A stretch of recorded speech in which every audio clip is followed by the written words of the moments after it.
ओम श्री गणेशाय नमः, श्री राधा कृष्णाय नमः। ओम कल जो है हमने 272 तक दोहे पढ़े थे और यहाँ पे जनक जी का आगमन हो गया था कि जनक जी का आगमन सुनकर के अयोध्या का सारा समाज हर्षित हो गया और श्री रामचंद्र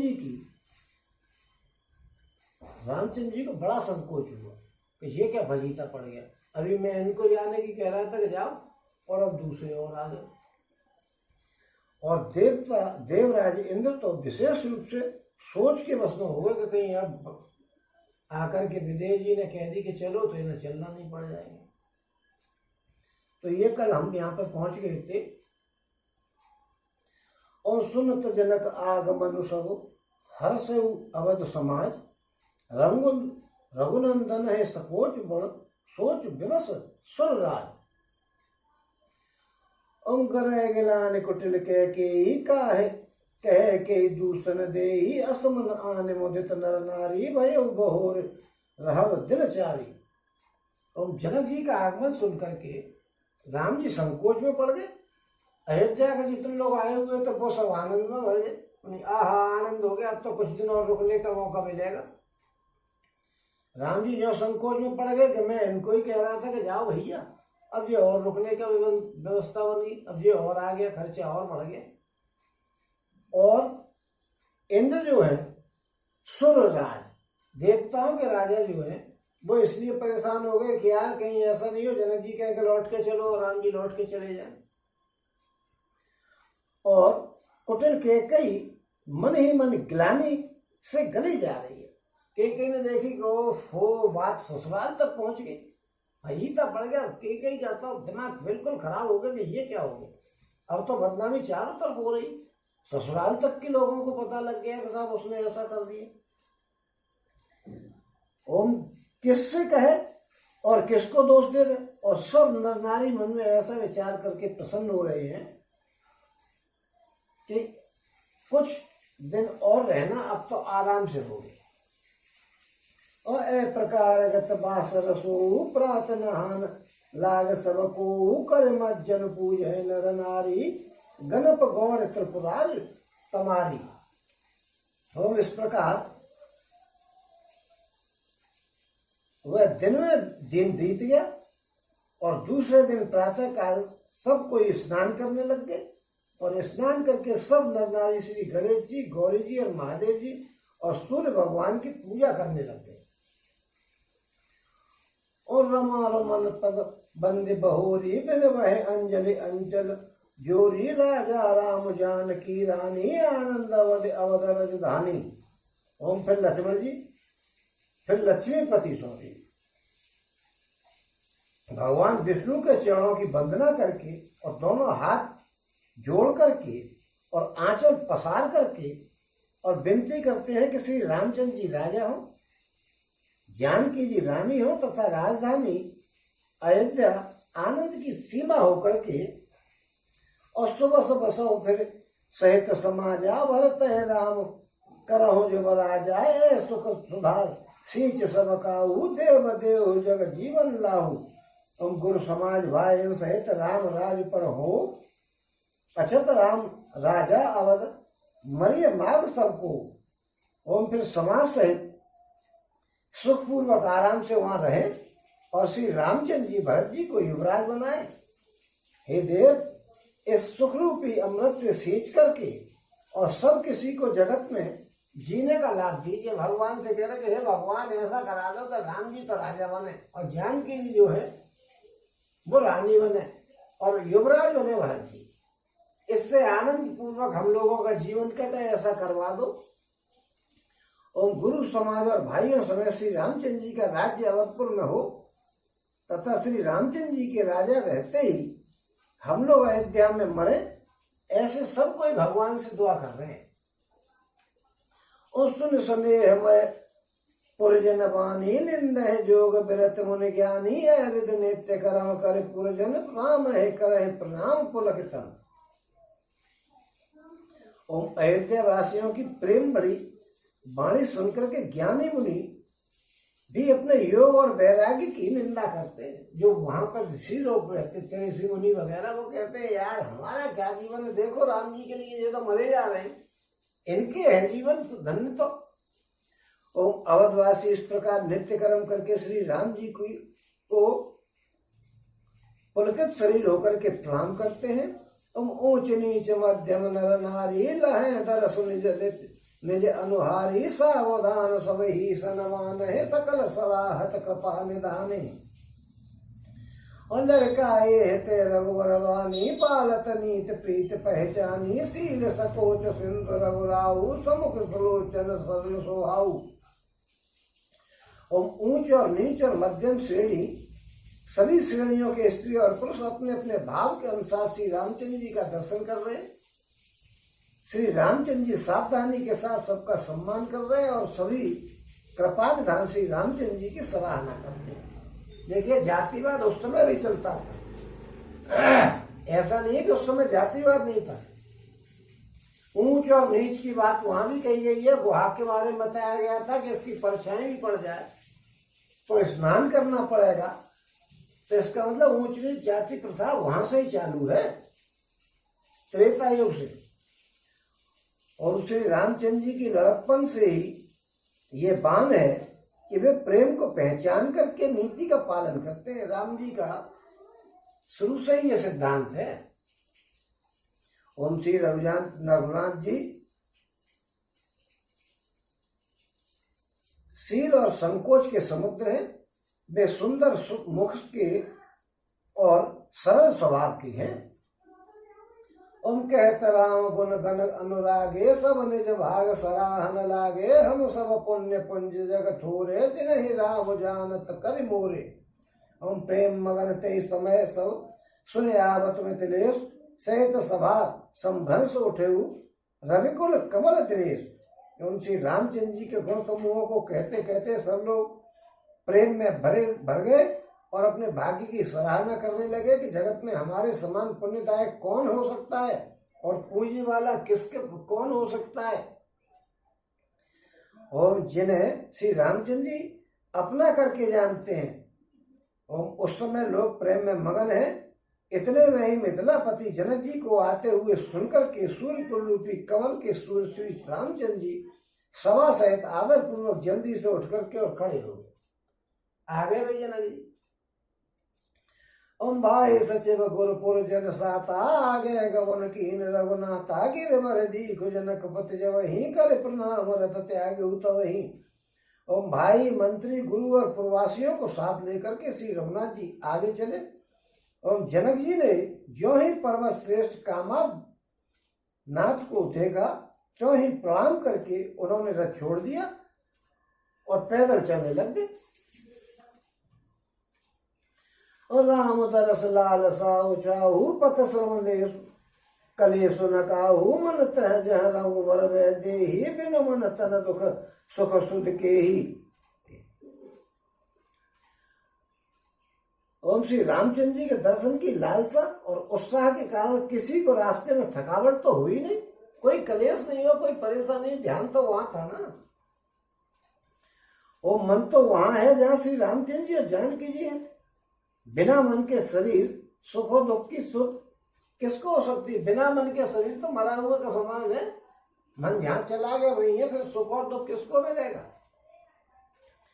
ओ आवत जन को चले ऐ भांति सहित समाज प्रेम मत माती आए निकट देखे अनुरागे सादर मिलन परस पर लागे। और लगे जनक मुनि जन पद बंद दर्शन प्रणाम कीन रघुनंदन भाई सहित राम मिल राजे चले लवाए समेत समाजे। हम आश्रम सागर शांत रस पूरन पावन पात सेन मनोह करुणा सरित लिए जाए रघुनाथ। ओम जनक जी इस प्रकार चले आ रहे हैं। समा सहित उनकी बुद्धि प्रेम में मतवाली हो रही है। निकट आए देख करके सब प्रेम में भर गए और आनंद पूर्वक आपस में मिलने लग गए। जनक जी मुनियों के चरणों की वंदना करने लग गए और श्री रामचंद्र जी ने ऋषियों को प्रणाम किया, क्योंकि वो जो पंडित जी वगैरह सब आए थे जनक जी के साथ। फिर भाइयों समेत श्री राजा रामचंद्र जी राजा जनक जी से मिलकर के और उन्हें समा सहित अपने आश्रम को लगा करके चल दिए। और श्री रामचंद्र जी का आश्रम शांत रस रूपी पवित्र जल से परिपूर्ण समुद्र है। जनक जी की सेना मानो करुणा की नदी है, जिसे श्री रघुनाथ जी लेकर के और जा रहे हैं। अम्बोरत ज्ञान विराग करारे वचन शौक मिलत नद नारे सोच उसास समीर तरंगा धीरज तट तरवर कर भंगा अविषम विषाद तोरावर विषम विषाद तोरावत धारा भय भ्रम भंवर आ बर्त अपारा केवट बुध विद्या बड़ नावा सके न खे एक नहीं आवा।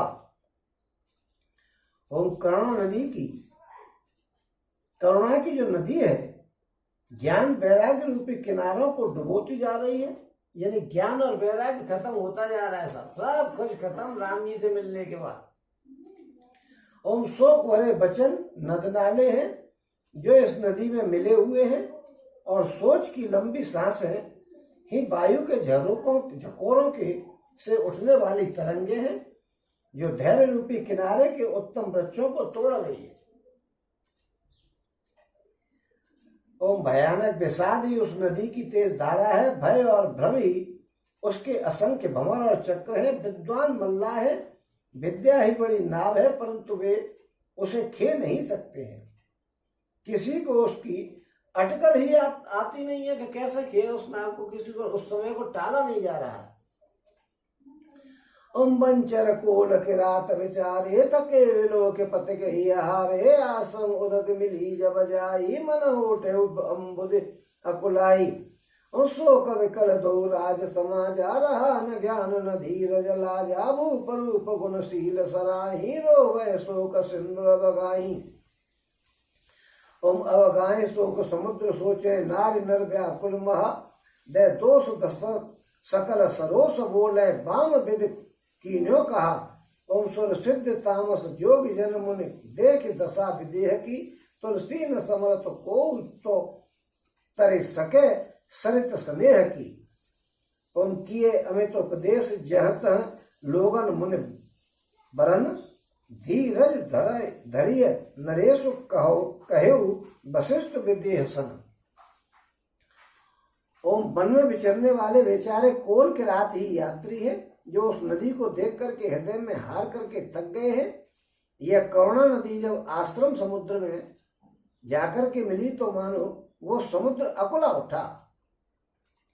और दोनों राज समाज शोक से व्याकुल हो गए, किसी को न ज्ञान रहा न धीरज रहा और न लाज रही। राजा दशरथ जी के रूप गुण और शील की सराहना करते हुए सब रो रहे और शोक समुद्र में डूबे हुए। और शोक समुद्र में डुबकी लगाते हुए सभी स्त्री और पुरुष महान व्याकुल होकर के और सोच कर रहे हैं। वे सब विधाता को दोष देते हुए क्रोध युक्त होकर के कह रहे हैं कि प्रतिकूल विधाता ने यह क्या किया। तुलसीदास जी कहते हैं कि देवता सिद्ध तपस्वी योगी और मुनिगणों में कोई भी समर्थ नहीं है जो उस समय विदेह की दशा देख करके प्रेम की नदी को पार कर सके।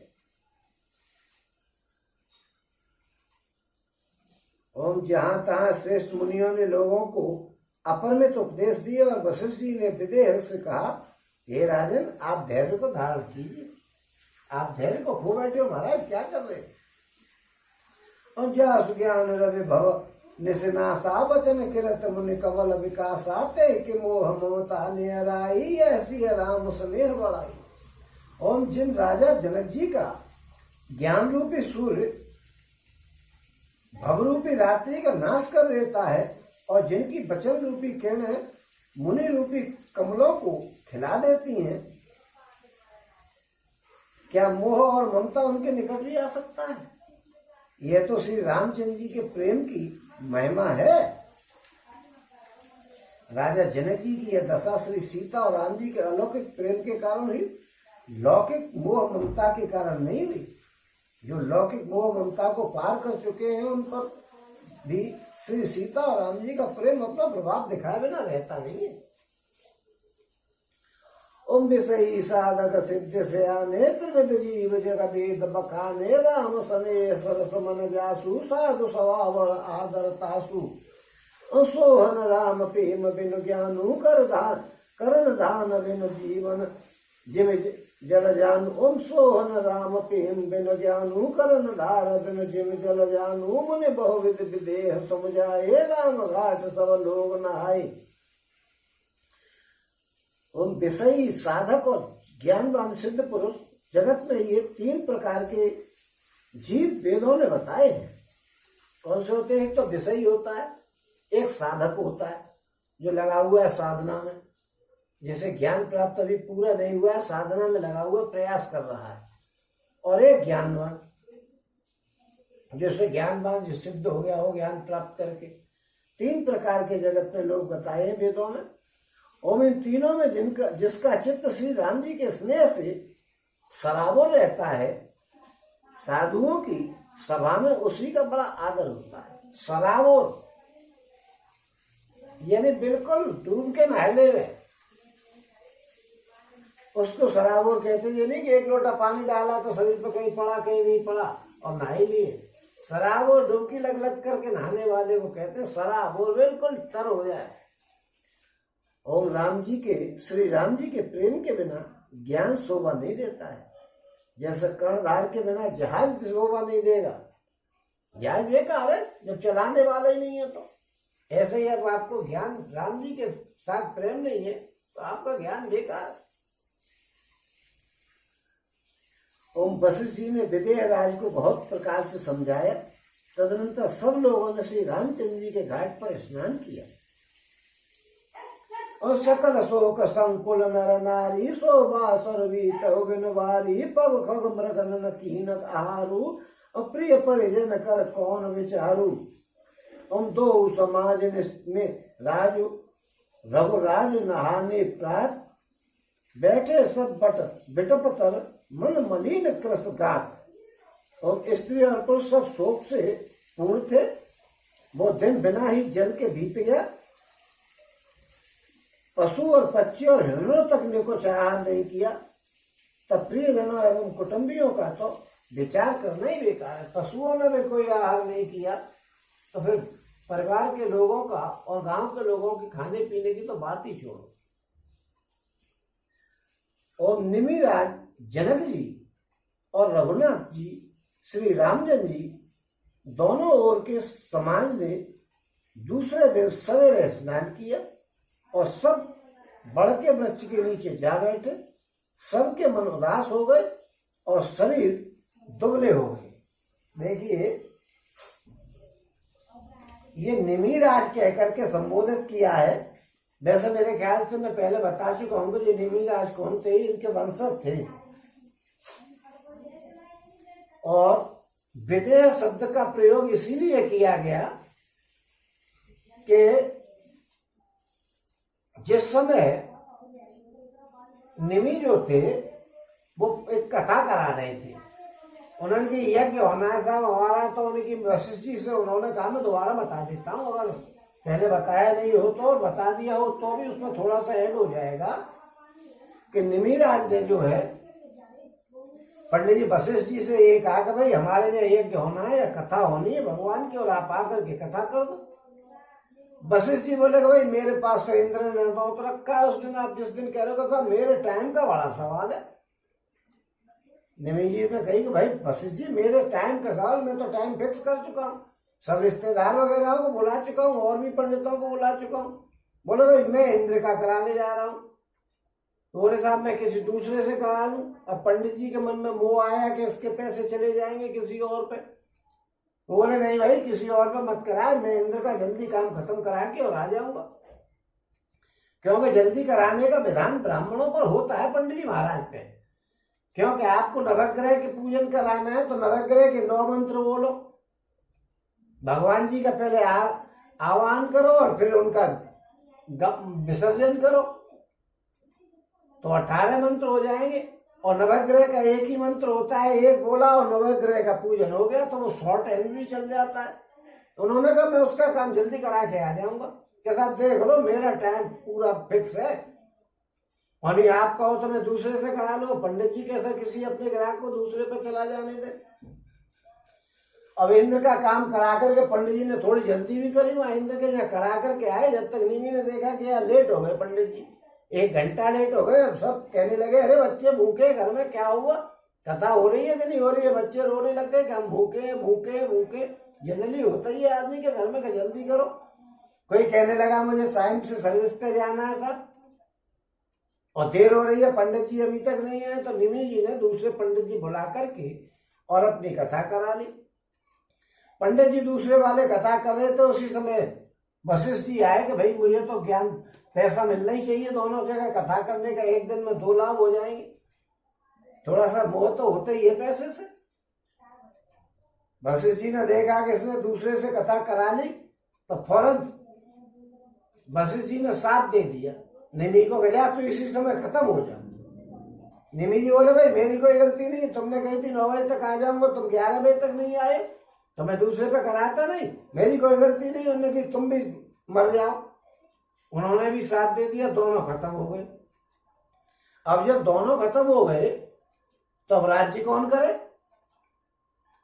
तो निमि जी को फिर जीवित रखने का प्रयास किया गया कि आप भाई प्रयास कर लो और जीवित हो जाओ। वशिष्ठ जी ने तो दूसरा जन्म ले लिया और निमि जी को भी जीवित किया गया। निमि जी बोले भाई अब मैं जो है जीवित होना नहीं चाहता हूं, अब देह के साथ में रहूंगा नहीं। तो उन्होंने कहा आपका जीवित रहना जरूरी है, तो उन निमि जी को तो पलकों पर वास दे दिया। जो आंखें होती हैं आदमी के, उसमें पलक होते हैं जो झपकते रहते हैं, और ये झपकते रहते हैं, इसका ये संबोधन है कि हमारे निमि जी अभी जीवित हैं। वो मर गए लेकिन उनको जिंदा किया गया। तो क्या है कि भाई आपका जीवन हमारे इससे प्रतीत होगा कि आप लोगों की आंखें पलक पटक झपकते रहेंगे और आपका जीवन होना, जीवित रहना हमें पता लग जाएगा। इसलिए लोगों के पलक पटकते हैं कि वो निमि जी को बताते हैं कि यहाँ पर निमि जी अभी हैं। हर एक आदमी के पलकों पर निमि जी निवास करते हैं। अब वो लेकिन शरीर में तो आए नहीं, शरीर पड़ा रह गया। अब राजा कौन बने। निमि जी तो आंखों पे चले गए कि पलकों पे रहेंगे, तो कौन रहा जाए। तो निमि जी के शरीर को फिर मथा गया कि इसमें से भैया आप पहले ऐसे ही आदमी निकले आते तो जैसे दही में से घी निकले आता है। फिर निमि जी के शरीर को मथा गया तो उसमें से एक पुरुष निकला। वो पुरुष जो निकला निमि जी के शरीर में से, वो पुरुष ही जो है वो मिथिलेश हो गया। मथने की वजह से उसको मिथिलेश कह दिया। और जब जो एक लाश में से निकला था इसीलिए उसको विदेह कह दिया। तो ये वही विदेह जी है या वही मिथिला जी हैं। इस तरीके से उनको पूरे, फिर वो बस्ती में जितने भी उस वंश में पैदा हुए सब वो विदेह कहलाए और वही मिथिला कहलाए, क्योंकि वो मथले से निकला था वो पुरुष, इसलिए वो मिथिला हो गए। और मरे हुए शरीर में से निकला था इसलिए वो विदेह हो गए। ये उनका एक संबोधन था। उसी रूप को उन्होंने दिखाया कि निमि निमि के राज्य के जो अधिकारी, फिर तो उनकी जब वंश परंपरा चली गई, निमि के वंश के थे ये जनक जी। और निमि जी का वंश और वो एक ही वंश था। वैसे राम जी का वंश आगे चल के आप देखोगे तो वही राम जी के वंश में और निमि जी का वंश के सब भाई बंधु बहुत लंबे जाकर के एक ही मिल जाएंगे, लेकिन कई पीढ़ी हो गई थी उसमें। तो इसलिए यहाँ पे निमि राज कह करके जनक जी को बताया कि निमि जी पलकों पर रहते हैं। वो उनके जो है कुलगुरु मानो या कुछ भी जन्मदाता मानो, क्यों उनके शरीर से मथ करके और मिथिला जी निकले और मरे हुए शरीर से निकले, इसलिए कह दिया कि ये विदेह है। बाद में उन लोगों ने कुछ ज्ञान प्राप्त कर लिया तो वो ज्ञानी भी हो गए, इसलिए वो उनको कह दिया कि इनको अपने शरीर से कोई स्नेह नहीं है। तो जो भी उनको विदेह बता दिया। बाकी विदेह तो उनको इसलिए भी कहते थे कि वो बिना देह में से, मरी हुई शरीर में से निकले थे मथने के बाद, इसलिए यहां उनको निमिराज जनक जी बताया। और निमिराज जनक जी और रघुराज श्री रामचंद्र जी तथा दोनों ओर के समाज ने दूसरे दिन सवेरे स्नान किया और सब बड़ के वृक्ष के नीचे जा बैठे। सबके मन उदास और शरीर दुबले हो रहे थे। भाई भोजन वहां रास्ते में तो मिले ही नहीं होंगे भोजन, और यहाँ पे आके भी नहीं मिला तो बिल्कुल दुबले तो हो ही जाएंगे। और जय महेश्वर दशरथ पुरवासी, जय मिथिलापति नगर निवासी, हंस भंस गुरु जनक पुरोधा, जिन जन मगु परमारथ सोदा। उन लगे कहनोपदेश अनेका, सहित धर्म नय बिरथ विवेका। कौशिक कहे कहे कथा पुरानी, समझाई सब सभा सुवानी। और दशरथ जी की नगरी अयोध्या के रहने वाले और जो मिथिलापति जनक जी के नगर जनकपुर के रहने वाले जो ब्राह्मण थे, तथा सूर्यवंश के गुरु वशिष्ठ जी तथा जनक जी के पुरोहित सतानंद जी, जिन्होंने सांसारिक अभ्युदय का मार्ग तथा परमार्थ का मार्ग छान डाला था, वो बहुत बड़े ज्ञानी पंडित जी थे। ब्रह्मा जी ने जो मुहूर्त रखा था वही उन्होंने निकाला था। भगवान जी के विवाह का और वे सब धर्म नीति वैराग्य और विवेक युक्त अनेक उपदेश देने लग गए। और विश्वामित्र जी ने पुरानी कथाएं कह करके और सारी सभा को सुंदर वाणी से समझाया। देखो वहां पर सबरे ऋषि मुनि आ गए, भैया भगवान वहां क्यों नहीं आएंगे? इससे ज्यादा बढ़िया सुरक्षित और अच्छी जगह कौन सी? रोज भगवान के दर्शन करो।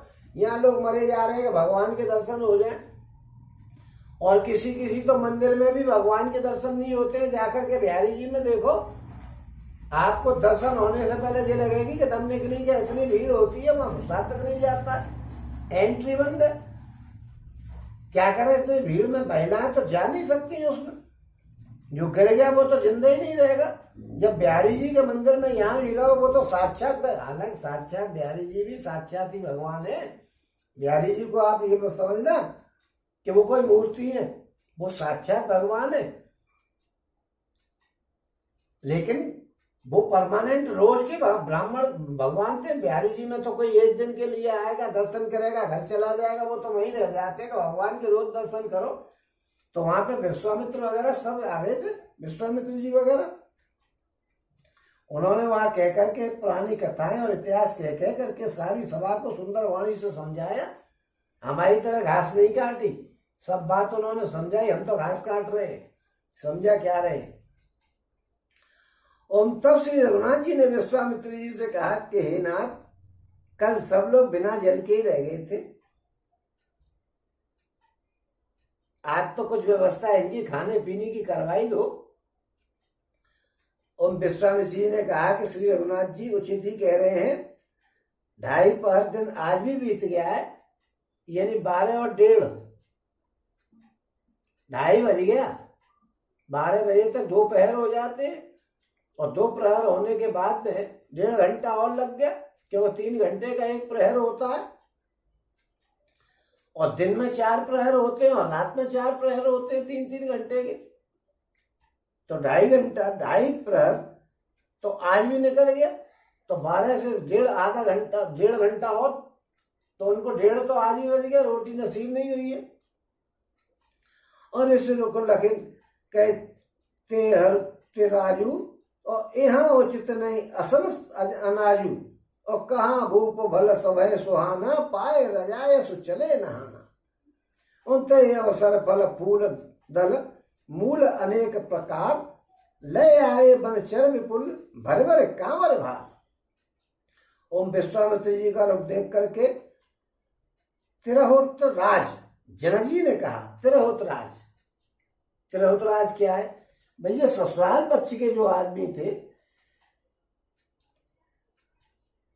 उस पक्ष के आदमी थे।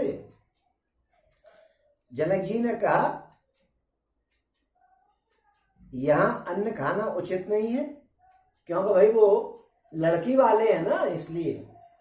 राजा का सुंदर कथन सबके मन में अच्छा लगा। सब आज्ञा पा करके नहाने चल दिया। उन्हें भैया आप मोड़ी के यहाँ कैसे खा ली? समस्या तो ये है। और उसी समय अनेक प्रकार के बहुत से फल और फूल और पत्ते और मूल आदि बहगियों और बोझों में भर भर करके वनवासी कोल और किरात लेकर के आ गए। कोल किरात, देखिए क्या राजनीति है। कोल किरात अपने बस में कर लिए नहीं, सवेरे संध्या तक हाथ सवेरे छिल जाते फलों को तोड़ते तोड़ते।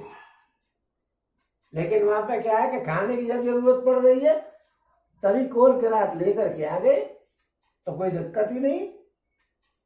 चेले बने हुए अम्बेले बेटा पसव सफल सफूला बोलत खग मृग अल अनुकूला तय अवसर बन अधिक चाहू त्रिविध समीर सुखद सब काहू। जाय न बरन मनोहरताई जनुमहि करत जनक पहुनाई तब सब लोग नहाय नहाई राम जनक मुनि आयुष पाई।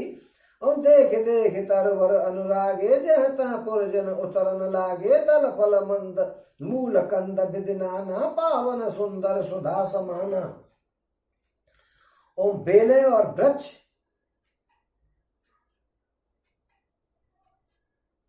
श्री रामचंद्र जी की कृपा से सब पर्वत मनचाही वस्तु देने लग गए।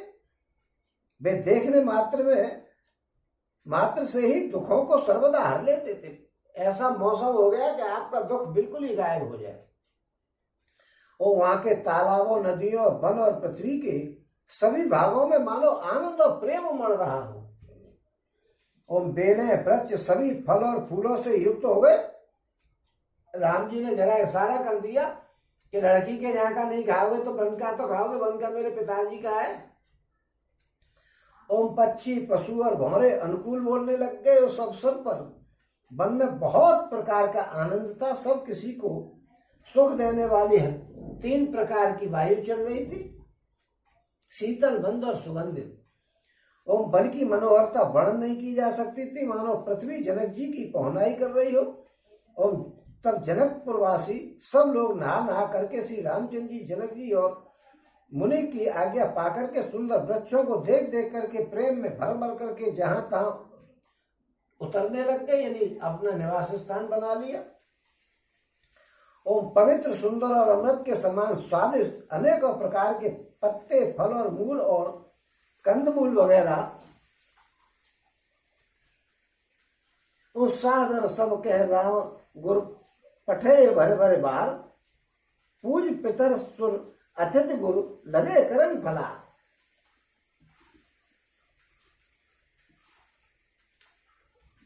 और अनेक प्रकार के पत्ते, फल, मूल और श्री राम जी के गुरु वशिष्ठ जी ने सब प्रकार से पास बोझे भर भर करके, सबके पास बोझे भर भर करके आनंद पूर्वक भेज दिए। वशिष्ठ जी ने सब व्यवस्था के लिए ले आए थे वो कोल भी, उन्होंने कहा भाई इनके पास दे आओ और सबको बांटो।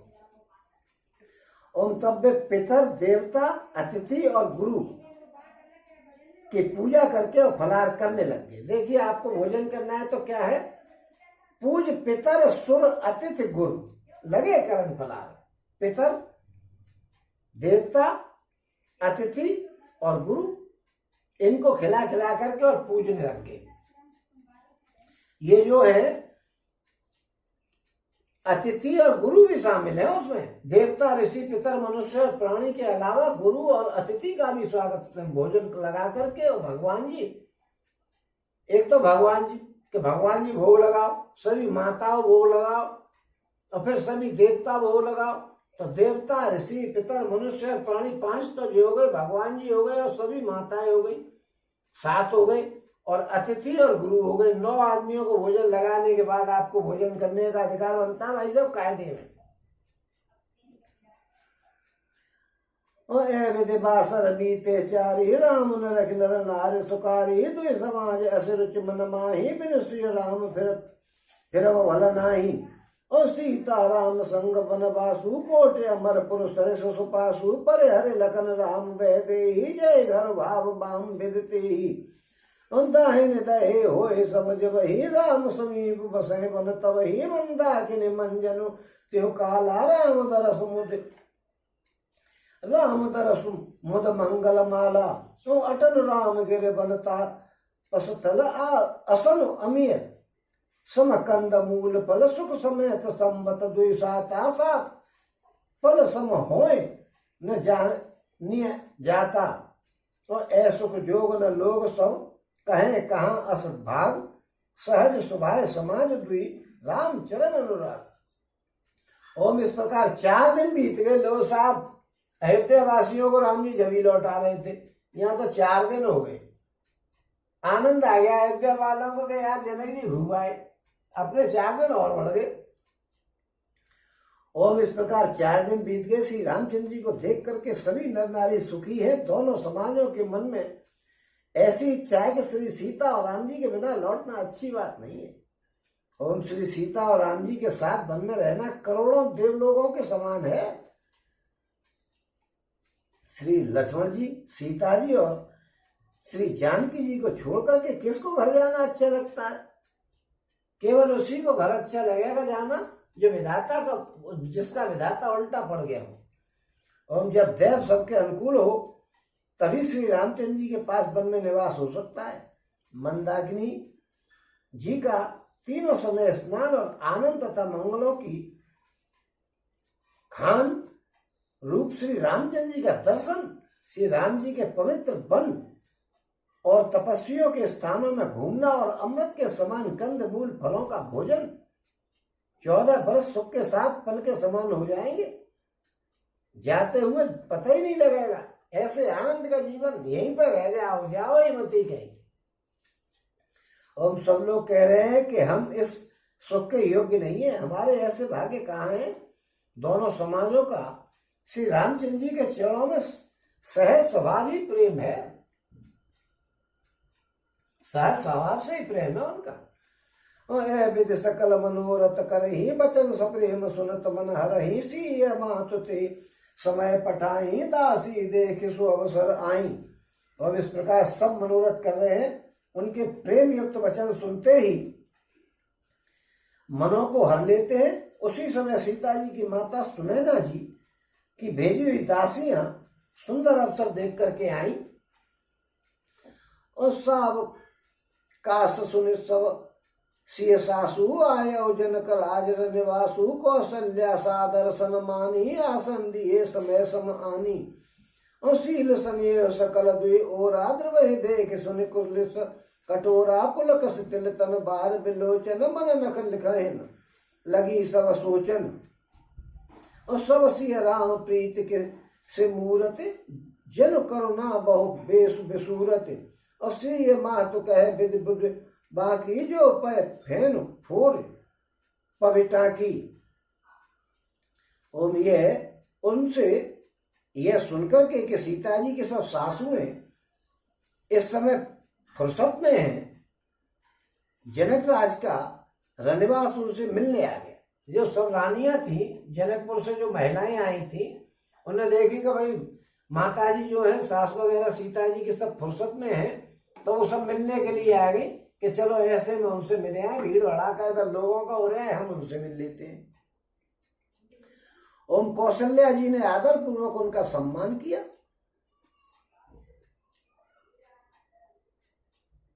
और समय के अनुसार लाकर के आसन दिए।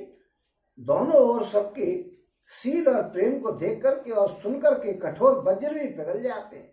शरीर पुलकित हो जाता है और शिथिल हो जाता है और नेत्रों में आंसू आ जाते हैं। उन सब अपने नखों से जमीन कुरेदने और सोचने लग गए। सभी श्री सीता और राम जी के प्रेम की मूर्ति सी हैं, मानो स्वयं करुणा ही बहुत से वेश बना करके और यहाँ पर आ गई हो। ओम सीता जी की माता सुनैना ने कहा कि विधाता की बुद्धि बड़ी टेढ़ी है, जो दूध के फैन जैसी कोमल वस्तु को वज्र की टांकी से फोड़ रहा है।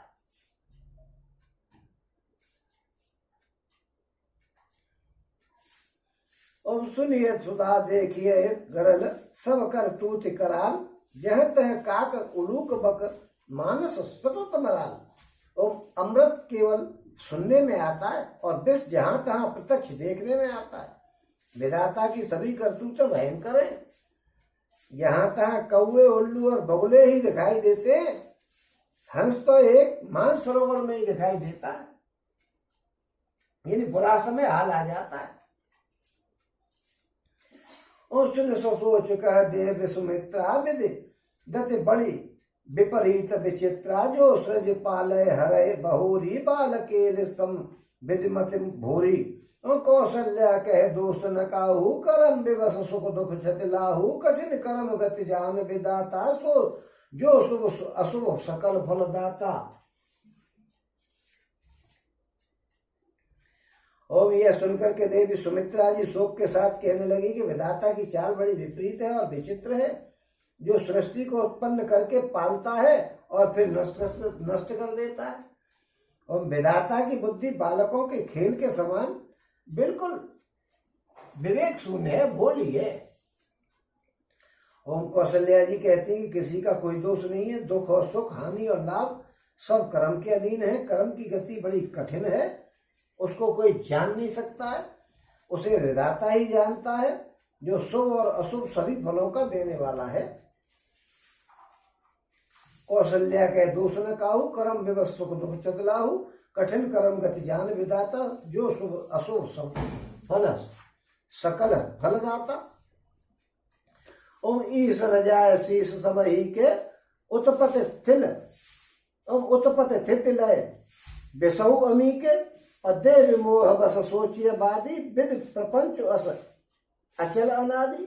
और भूपथ जियत मरब और आनी और सोचिए सकल की निज हित हानि श्री मात कह सत्य सुवानी सुकृति अवध अवध पतरानी। और लखन राम सिय जाओ बन भल परिणाम न पोच गहवर हिय कह कौशला मोह भरत कर सोच। और ईश्वर की आज्ञा सभी के सिर पर है, अर्थात स्थिति उत्पत्ति स्थिति और लय तथा अमृत और विष के भी सिर पर है। हे देवी मोहवश सोच मत करो, विधाता का प्रपंच ऐसा ही अचल और अनादि है। तो महाराज के मरने और जीने की बात को हृदय में याद करके जो चिंता करती हैं, वो तो हे सखी हम अपने हित की हानि देख करके चिंता कर रहे हैं। सीता जी की माता ने कहा कि आपका कथन बिल्कुल उत्तम और सत्य है, आप पुण्यात्माओं के सीमा रूप अवधिपति दशरथ जी की ही तो रानी हो, ऐसा क्यों नहीं कहोगे। ओम कौशल्या जी ने दुख भरे हृदय से कहा कि श्री राम लक्ष्मण और सीता जी वन में जाएं, इसका परिणाम तो अच्छा ही होगा, बुरा नहीं होगा, मुझे तो भरत की चिंता है। ओम ईश प्रसाद आशीष तुम्हारी असुत सुत बधु देव सर बारी राम सपत में कीन नकाऊ सो कर कहूँ सखी सत्य भाऊ। ओम भरत श्री रघुन विनय बड़ाई भाई अपभगत भरोस बलाई कहत सार दो करमत हीचे सागर सीप की जाए उलीचे। जानो सदा भरत कुल दीपा बार बार मोय कहो महीपा कसे कनको मन परख पारिख पाए पुरुष परख अहे समय सुहाए। और ईश्वर के अनुग्रह और आपके आशीर्वाद से मेरे पुत्र और बहुए गंगा जी के जल के समान पवित्र हैं। हे सखी मैंने कभी श्री रामचंद्र जी की सौगंध नहीं खाई है, सो आज श्री राम जी की शपथ करके सत्य भाव से कहती हूँ कि भरत के शील गुण और नम्रता और बड़प्पन और भाईपन और भक्ति और भरोसे और अच्छेपन का वर्णन करने में सरस्वती की बुद्धि भी चक्कर खा जाएगी। ओम सीप से कहीं समुद्र नीचे जा सकते हैं। ओम मैं भरत को सदा कुशल कुल का दीपक जानती हूँ। महाराज ने भी बार मुझे यही बात कही थी, सोना कसौटी पर कसे जाने पर और रतन जौहरी के मिलने पर ही पहचाना जाता है। और वैसे ही पुरुष की परीक्षा समय पड़ने पर उसके स्वभाव से होती है। ओम अनुचित आज कहव असमोरा सो कसने सयान पतोरा सुन सुर सर सम पावन बानी भई स्नेह विकल सवरानी। ओम कौशल्या कह धीर धरिस सुनो देव मिथिलेश को विवेक निधि बल्लभ है तुम्हें सकै उपदेश। ओम किंतु आज मेरा ऐसा कहना उचित है, शोक और स्नेह में सियानापन कम हो जाता है। यानी शोक और स्नेह में यानी न तो प्रेम में विवेक का ध्यान रहता है और न गम में विवेक का ध्यान रहता है। ओम कौशल्या जी गंगा जी के समान पवित्र करने वाली वाणी सुनकर के सब रानियां कौशल्या जी की गंगा जी के समान पवित्र वाणी सुनकर के और सब रानी स्नेह के मारे शिथिल हो उठी। कौशल्या जी ने फिर धीरज धर करके कहा कि हे देवी मित्रेश्वरी, सुनिए ज्ञान का भंडार श्री जानकी जी की प्रिय आपको कौन उपदेश दे सकता है। ओम कौशल्या जी ने फिर धीरज धर करके कहा कि हे देवी मित्रेश्वरी, सुनिए ज्ञान के भंडार श्री जनक जी की प्रिया आपको कौन उपदेश दे सकता है। आप तो जनक जी की प्रिया हैं, हम पहले जानकी जी पढ़ गए, आंखों में कुछ गड़बड़ हो गई है भैया। और रान राय सन अवसर पाई, अपनी बात कह समुझाई, रखे हैं लखन भरत गवन है बन, जो यह मत माने समीप मन महीप मन। और तो भल जतन करब सुविचारी, बोरे सोच भरत कर भारी, गूढ़ स्नेह भरत मन माही, रहे नीक मोह लागत नाही। और लखे स्वभाव सुन सरल सुबानी, सब भई मगन करुण रस रानी, नभ प्रसून झर धन्य धन्य धुनि, शिथिल स्नेह सिद्ध योगी जन, सौर निवास बिथके लख रहू, तब धर धीर सुमित्रा के हूँ, देव दंड जुग जामिन बीती, राम बातु सुनि उठी प्रीति। और बेग पाव धरी धारिय तलहे, कै स्नेह सत्य भाई, हमरे तो अब ईष्ट गति कै मिथिलेश सहाय। ओम श्री आप जनक जी की प्रिया आपको कौन उपदेश दे सकता है। हे रानी, मौका पाकर के आप राजा को अपनी ओर जहां तक हो सके समझा करके ये बात कहिए कि लक्ष्मण को घर पे लौटा दे और भरत बन को राम जी के संग चले जाए। ओम यदि राजा के मन में बात आ जाए तो ऐसा करवा दो, तो भली बात खूब विचार करके ऐसा यत्न करें कि भरत जी को लेकर के चले जाए, लक्ष्मण जी को लौटा दे। ये माता कह रही है कौशल्या वगैरह जनक जी की पत्नी से कि तुम अपने जनक जी को जरा समझा करके कह दो कि ऐसा कर लेगा, भरत को भेज दे और लक्ष्मण को लौटा दे। ओ मुझे भरत का अत्यधिक सोच है, भरत के मन में गूढ़ प्रेम है, उनके घर रहने में मुझे भलाई नहीं जान पड़ती है। ओम कौशल्या का स्वभाव देख करके और उनकी सरल और उत्तम वाणी को सुनकर के सब रानियां करुणा रस में निमग्न हो गई। आकाश से पुष्प वर्षा की झड़ी लग गई और धन्य धन्य की ध्वनि होने लग गई। सिद्ध योगी और मुनि स्नेह में शिथिल हो गए। ओम सारा रनिवास देख करके थकित रह गया।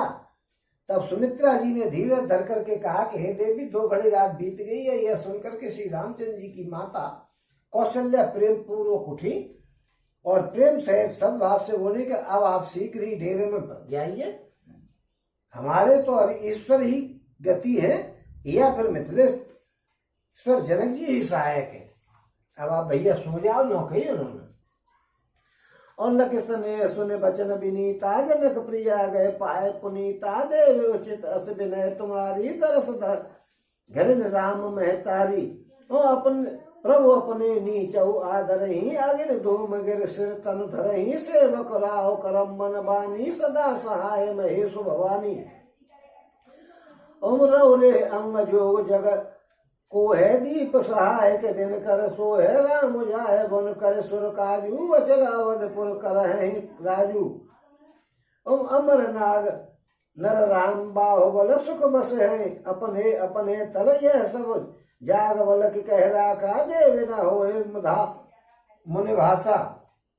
हम अस कह पग पर प्रेम अति, सिय हित विनय सुनाए, सिय समेत सिय मातु तब चली सो आय उस पाए।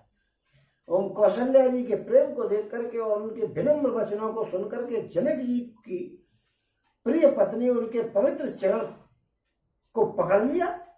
जनक जी की पत्नी ने उनके पैरों को पकड़ लिया, चरणों को, और कहा कि हे देवी, आप राजा दशरथ जी की रानी है और श्री रामचंद्र जी की माता है, आपकी ऐसी नम्रता बड़ी अच्छी है। ओम प्रभु अपने नीच जनों का भी आदर करते हैं, अग्नि धुएं को और पर्वत तृण को अपने सिर पर धारण करते हैं। हमारे राजा तो कर्म मन और वाणी से आपके सेवक हैं और सदा सहायक तो श्री महादेव जी और पार्वती जी हैं। ओम आपका सहायक होने योग्य जगत में कौन है। दीपक सूर्य की सराहना करने जाकर के कहीं शोभा पा सकता है। ओम श्री रामचंद्र जी वन में जाकर के देवताओं का कार्य करके अवधपुरी में अचल राज्य करेंगे।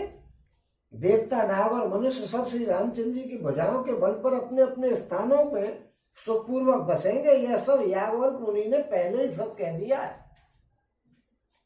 ये राम जी अब आ रहे हैं, वो याज्ञवल्क्य मुनि पहले ही कह गए हैं इस बात को। हे देवी, मुनि का कथन कभी झूठा नहीं हो सकता है। और ऐसा कहकर के बड़े प्रेम से पैरों पढ़ करके सीता जी के लिए विनती करके और सुंदर आज्ञा पाकर के तब श्री सीता जी समेत सीता जी की माता डेरे को चल दी।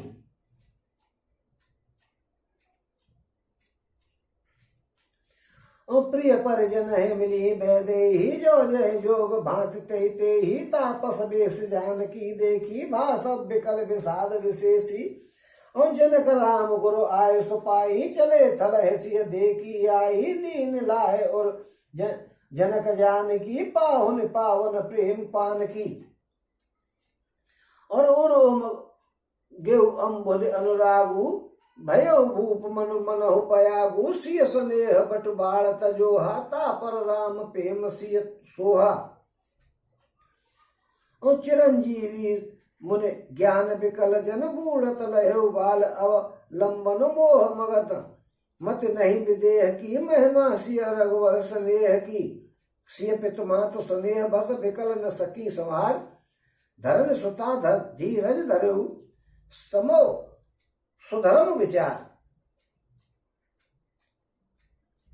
ओम जानकी जी अपने प्यारे कुटुंबियों से मिली। जानकी जी को तपस्वी के भेष में देख करके सभी लोग बड़े व्याकुल हो गए।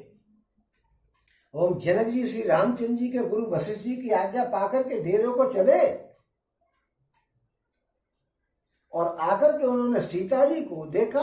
जनक जी ने अपने पवित्र प्रेम और प्राणों की पावनी जानकी जी को हृदय से लगा लिया और उनके हृदय में प्रेम का समुद्र उमड़ पड़ा। राजा का मन मानो प्रयाग हो गया हो। उस समुद्र में के अंदर उन्होंने सीता जी के स्नेह रूपी अच्छे व्रत को बढ़ते हुए देखा। उस पर श्री राम जी का प्रेम रूपी बालक सुशोभित हो रहा है। जनक जी का ज्ञान रूपी चिरंजीवी मार्कंडेय मुनि व्याकुल होकर के जनक जी का ज्ञान रूपी चिरंजीवी मुनि व्याकुल होकर के डूबते और उभरते मानो उस श्री राम प्रेम रूपी बालक का सहारा पाकर के बच गया हो। वस्तुतः विदेह राज की बुद्धि मोह में मगन नहीं है। यह तो श्री सीता और राम जी के प्रेम की महिमा है। यहाँ कहा है कि जनक जी के ज्ञान रूपी चिरंजीवी मुनि व्याकुल होकर के डूबते डूबते मानो उस प्रेम श्री राम जी के प्रेम रूपी बालक का सहारा पाकर के बच गया हो। चिरंजीवी मुनि ज्ञान विकल जन, ये यहाँ पे मार्कंडेय जी का वर्णन किया गया है कि चिरंजीवी मुनि ज्ञान विकल जन, जनक जी का ज्ञान रूपी चिरंजीवी मुनि व्याकुल होकर के डूबते डूबते मानो उस श्री राम प्रेम रूपी बालक का सहारा पाकर के बच गया हो। और यहाँ पे जो मार्कंडेय जी का उदाहरण दिया गया है कि मार्कंडेय जी के बारे में यह बताया जाता है कि वो बिल्कुल अमर हैं। उनको कोई प्रलय के समय पे भी वो नहीं मरते हैं। उन्होंने भगवान से यही कहा था कि भाई भगवान जी जब पूजा करी थी तो भोले बाबा आ गए कि भाई मुझे ऐसा करो कि प्रलय कैसी होती है ये दिखा दो। उन्होंने कि ठीक है हम दिखा देंगे।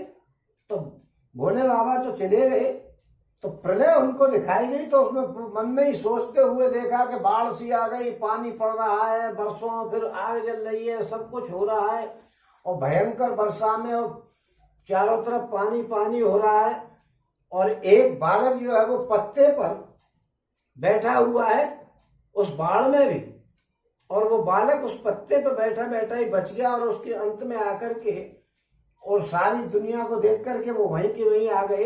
इस तरीके से बड़ी लंबी कहानी है, समय अधिक हो जाएगा उसको सुनाने में पूरा। तो मार्कंडेय मुनि का जो है वो बालक का वर्णन किया गया कि पत्ते का सहारा लेकर के और वो बालक बच गया हुआ, ऐसे ही जनक जी की तुलना की गई है यहाँ पे। क्योंकि मार्कंडेय मुनि जो है इसको देख रहे थे, उन्होंने देखा कि एक बच्चा जो है वो बराबर पानी में और एक पत्ते पर बैठा हुआ है और पानी उसका कुछ नहीं बिगाड़ रहा है, बालक बच गया है उसमें। ये प्रलय के समय पे देखा था मार्कंडेय मुनि ने, उसी का यहाँ वर्णन किया है कि वो जैसे मार्कंडेय मुनि का बालक जो है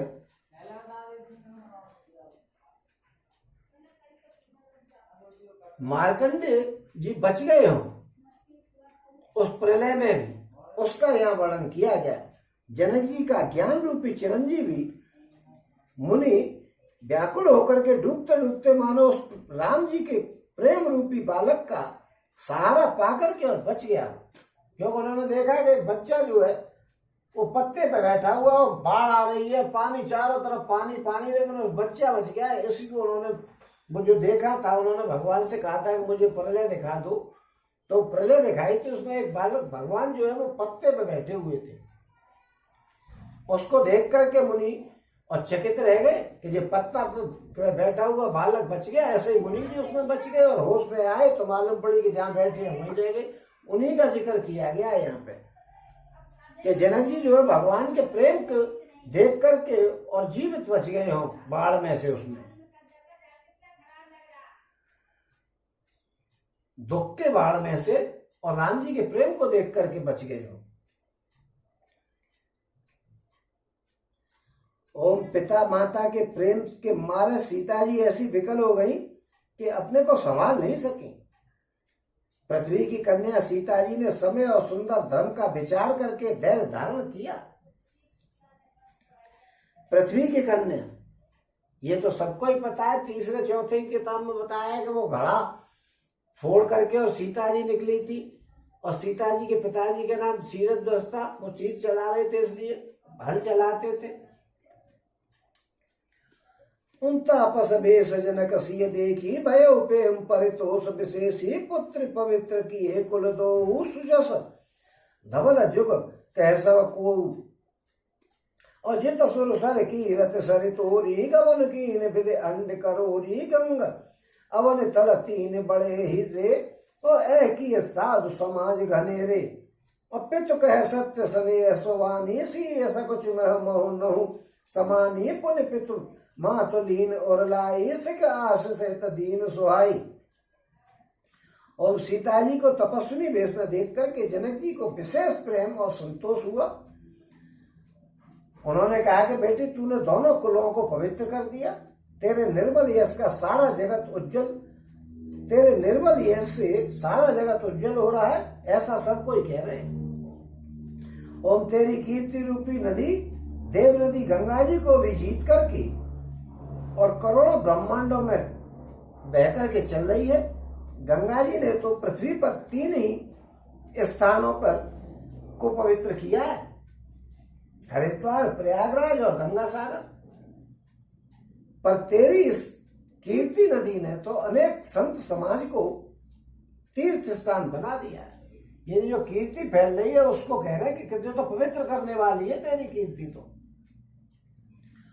ओम पिता जनक जी ने तो इसने ऐसे सच्ची सुंदर वाणी कही, परंतु अपनी बड़ाई सुनकर के सीता जी मानो संकोच में पड़ गई। ओम पिता माता ने उन्हें फिर हृदय से लगा लिया और हितवरी सुंदर सीख और आशीष दिए। ओ कहत नसी सकुच मन माही यहाँ बसव रजनी बल नाही लख रुख रान जनाय राहु हृदय सराहत शील स्वभाव। हम बार बार मिल भेंट सिए विदा कीन सन्मान कहीं समय सिर भरत गति रानी सुभान सयान। और सीता जी कुछ कहती नहीं है, परंतु मन में सकुचा रही है कि रात में यह रहना अच्छी बात नहीं है। रानी सुनैना ने जानकी जी का रुख देख करके और राजा जनक जी से कहा कि भाई इसको वहां जाना चाहिए, जाने दो इसको।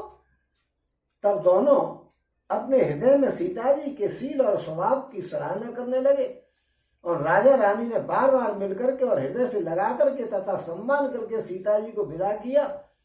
और फिर चतुर रानी ने समय पाकर के राजा से सुंदर वाणी में भरत जी की दशा का वर्णन किया। ओम सुन भूपाल भरत व्यवहारु सोन सुगंध सुदास सिसारु मुदे सजल नयन पुलकेतन सुजसु साराहन लगे मुदित मन। सावधान सुन सुमुख सुलोचन भरत कथा भव बंध विमोचन धर्म राज नय ब्रह्म विचारु यहाँ जथा मति मोर प्रचारु। सो मति मोर भरत महिमा ही कह काह चल छुअत न छाही। विधि गणपति अहिपति शिव सारद कवि को विद बुद्धि विद बुद्धि विशारद। भरत चरित्र कीरत कर तूति धर्मशील गुण विमल विभूति समुझत सुनत सुखद सब काऊ सुन सुर सरि सुचि सुर सरि रुचि निधर सुधाऊ। और निरवधि गुण निरुपम पुरुषु भरत भरत भरत समझान कहिए सुमेर के शेर सम कविकुल मत सकुचान। ओम सोने में सुगंध और सुधा में चंद्रमा का सार अमृत के समान भरत जी का व्यवहार सुनकर के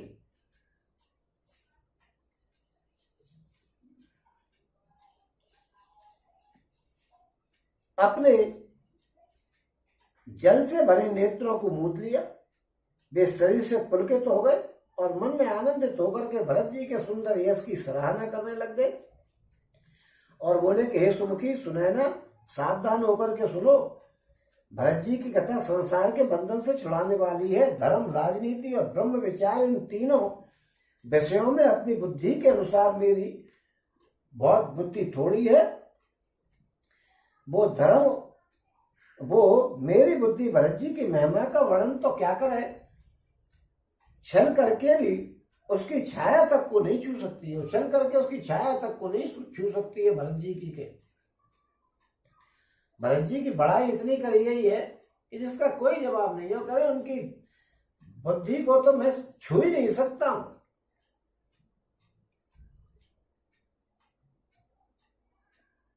भरत जी की जो कथा है उसको तो मैं छू नहीं सकता हूं भरत जी के बारे में।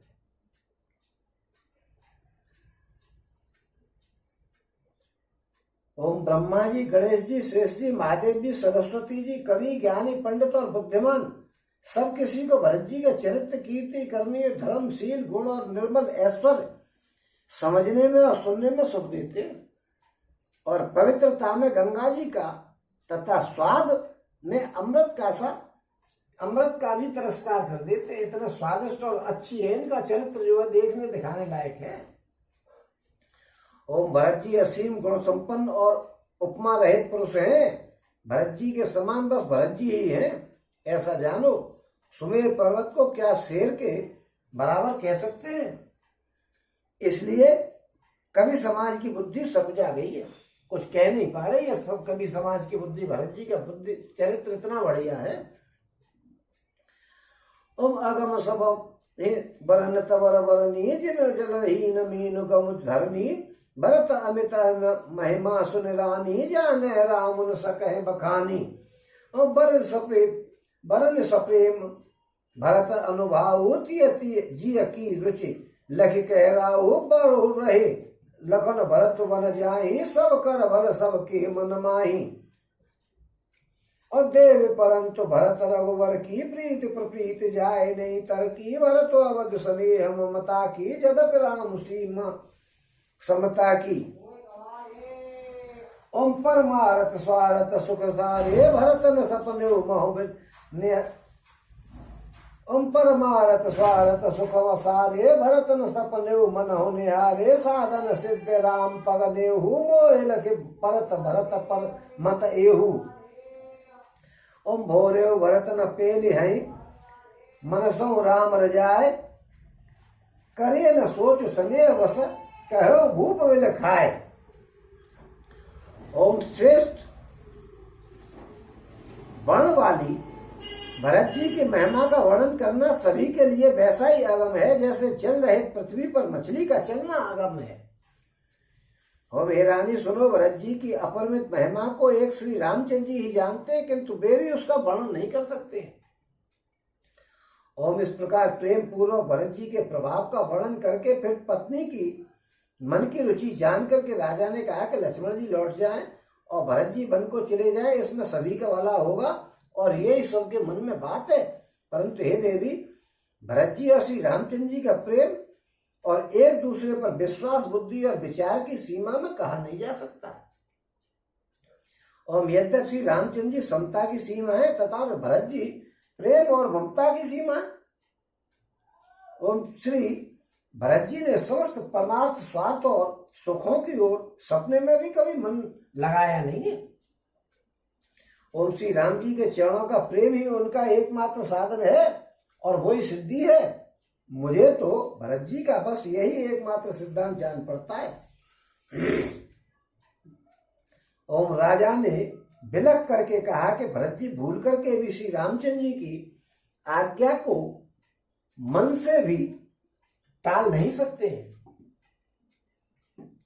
ओम अतः स्नेह के बस होकर के चिंता बेकार है करना। राम भरत गुण गणत सप्रीति निशिदम पते पलक समबीति राज समाज प्रात जुग जागे नाय नाय सुर पूजन लागे।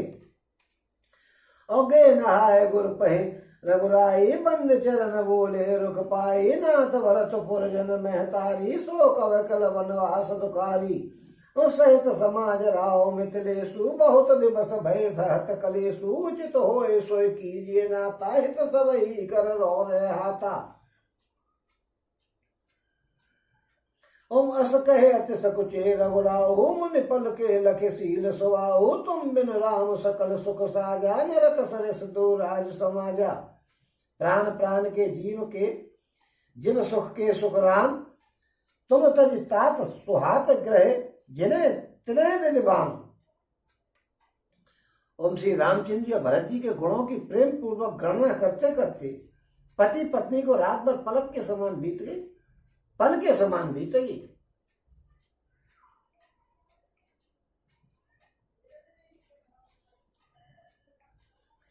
ओम प्रातःकाल दोनों राज समाज लगे और नहा करके देवताओं की पूजा करने लगे। प्रातःकाल दोनों समाज जागे और भगवान की नहा करके पूजा करने लग गए। श्री रघुनाथ जी स्नान करके गुरु वशिष्ठ जी के पास गए और चरणों की वंदना करके उनका रुख पाकर के बोले कि हे नाथ, भरत अवधपुरवासी तथा माताएं सब शोक से व्याकुल है और मन में बड़ा भारी दुख है। मिथिलापति राजा जनक जी को भी समाज सहित कैलेश सहते सहते यहाँ बहुत दिन बीत गए हैं। इसलिए है ना, जो उचित हो वही कीजिएगा, आपके हाथ में सभी का हित है। ओम ऐसा कहकर के श्री रघुनाथ जी अत्यंत सकुचा गए। उनका शील स्वभाव देख करके मुनि वशिष्ठ जी पुलकित हो गए और उन्होंने कहा कि हे राम, तुम्हारे बिना संपूर्ण सुखों के साथ दोनों राज समाजों को नरक के समान है। तुम्हारे बिना सब कुछ नरक के समान है। और हे राम, तुम प्राणों के भी प्राण, आत्मा के भी आत्मा और सुख के भी सुख हो। हे तात, तुम्हें छोड़ करके जिन्हें घर सुहाता हो उसका तो विपरीत पड़ गया विधाता। और सो सुख कर्म धर्म जर जाऊ जहन राम पद पंकज भाऊ। जोग कुयोग ज्ञानु अज्ञानु जहन ही राम प्रेम पर धानु। और तुम बिन दुखी सुखी तुम ते ही, तुम जानो जिय जो जय के ही। राउर आयुष सिर सब ही के, विदित कृपाल है गति सब नीके। और हे राम, जहाँ श्री राम जी के चरण कमलों में प्रेम नहीं है, वो सुख कर्म और धर्म बिल्कुल बेकार है। जिसमें श्री राम जी की प्रधानता नहीं है प्रेम की, वो योग कुयोग है। और वो ज्ञान अज्ञान है जिसमें राम जी के प्रेम की प्रधानता नहीं है। और तुम्हारे बिना सभी दुखी हैं और जो सुखी है वो तुमसे बिल्कुल, वे जो सुखी है वे तुम ही से सुखी हैं। तुम्हारे बिना तो कोई सुखी है ही नहीं। और जिस किसी के जीव में जो कुछ है वो सब जे जानते हैं और सब बात को तुम पहचानते हो। आपकी आज्ञा सभी के सिर पर है। एक कृपालु को सभी की स्थिति अच्छी तरह से मालूम है। और आप आश्रम धारे पाऊं भय उसने तिल मुनि राहु। कर प्रणाम तव राम सुदाये, ऋषिधर धीर जनक पह आए। राम बचन गुरु न पह सुनाए, शील स्नेह सुभाय सुहाए। महाराज अव कीजिए सोई, सब कर धर्म सहित हित होई। ज्ञान निधान सुजान सुचि धर्म धीर नरपाल तुम बिन असमंजस समन को समरत है यही काल। ओम अतः आप आश्रम को पधारिए। इतना कहकर के मुनिराज स्नेह से शीतल हो गए। तब श्री रामचंद्र जी प्रणाम करके चले गए और ऋषि वशिष्ठ जी धीरज धर करके जनक जी के पास आए और गुरु जी ने श्री रामचंद्र जी के शील और स्नेह से युक्त स्वभाव से ही सुंदर वचन राजा जनक जी को सुनाए कि हे महाराज, अब वही कीजिए आप जिसमें सबका धर्म सहित हित हो। ओम हे राजन, तुम ज्ञान के भंडार, सुजान, पवित्र और धर्म में धीर हो। इस समय तुम्हारे बिना इस दुविधा को दूर करने में और कौन समर्थ हो सकता है। और सुन मुनि वचन जनक अनुरागे, लखिगत ज्ञान विराग विरागे, शीतल स्नेह गुण तमन माही, आए यहाँ कीन भल नाही। और राम है राय कहे बन जाना, कीन आप प्रिय प्रेम प्रवाना, हम आव बनते बने पटाई, प्रबोधित फिर अब विवेक बढ़ाई। और तापस मुनि महेश्वर सुन देखी, भय प्रेम बस विकल विशेषी, समो समुझ धर धीरज राजा, चले भरत पै सहित समाजा। और मुनि वशिष्ठ जी के वचन सुनकर के जनक जी प्रेम में मगन हो गए। उनकी दशा देख करके ज्ञान और वैराग्य को भी वैराग्य हो गया। वे प्रेम से शीतल हो गए और मन में विचार करने लगे कि हम यहाँ पे आए, ये अच्छा नहीं किया। राजा दशरथ जी ने श्री राम जी को बन जाने के लिए कहा और स्वयं अपने प्रिय के प्रेम को प्रमाणित करके मर गए। परंतु हम अब इन्हें वन को भेज करके अपने विवेक की बड़ाई में आनंदित होते हुए लौटेंगे। हमें जरा भी मोह नहीं है। हम श्री रामचंद्र जी को वन में छोड़ करके चले जाएं, दशरथ जी की तरह मरे नहीं। ओम तपस्वी मुनि और ब्राह्मण यह सब सुनकर के और देख करके प्रेम बस बहुत ही व्याकुल हो गए। समय का विचार करके राजा जनक जी धीरज धारण करके समा सहित भरत जी के पास आए। चल दिए भरत जी के पास। ओम भरत आए आगे भले भैली है, ओम भरत आए आगे भैली है, अवसर सरस सुहासन दीन है। तात भरत कहते रहो राहु, तुम्हें विदित रघुवीर स्वभाव। और राम सत्यव्रत धर्मरत, सब कर शील सदेव, संकट सहित सकोच बस कहिए जो आए सुदेव। और भरत जी ने आकर के उन्हें आगे होकर के लिया, यानी उनका स्वागत किया और समय के अनुसार अच्छे आसन दिए। जनक जी कहने लगे, तेरा हुत राज। जनक जी कहने लगे, हे तात, तुमको श्री रामचंद्र जी का स्वभाव मालूम है। श्री रामचंद्र जी सत्यव्रती और धर्मपरायण है, सबका शील और स्नेह रखने वाले हैं, इसलिए वे संकोच व संकट सहन कर रहे हैं। अब तुम जो आज्ञा दो वही उनसे कहा जाए। भरत जी से कहेंगे, अब आप बताइएगा उनसे क्या कहा जाए। और सुन तना पुलक नयन भरवारी, बोले भरत धीर धर भारी। प्रभु प्रिय पूज्य पिता सम आपू, कुल गुरु समहित समाये न बापू। और कौशल्यादि मुनि सचिव समाजु, ज्ञान अम बुनिधि आप उन्हें आजू। शिशु सेवक आए अनुगामी, जान मोहे सिख दे स्वामी। और ए समाज तल बूझ राउर, मौन मलिन में बोल बाउर। तो छोटे बदन कहो बड़े बाता, क्षम बतात लगे बाम विधाता। और भरत जी यह सुनकर के पुलकित शरीर होकर के नेत्रों में जल भर करके धीरज धर करके बोले कि हे प्रभु, आप हमारे पिता के समान प्रिय और पूज्य हैं और कुलगुरु वशिष्ठ जी के समान हितैषी और माता पिता के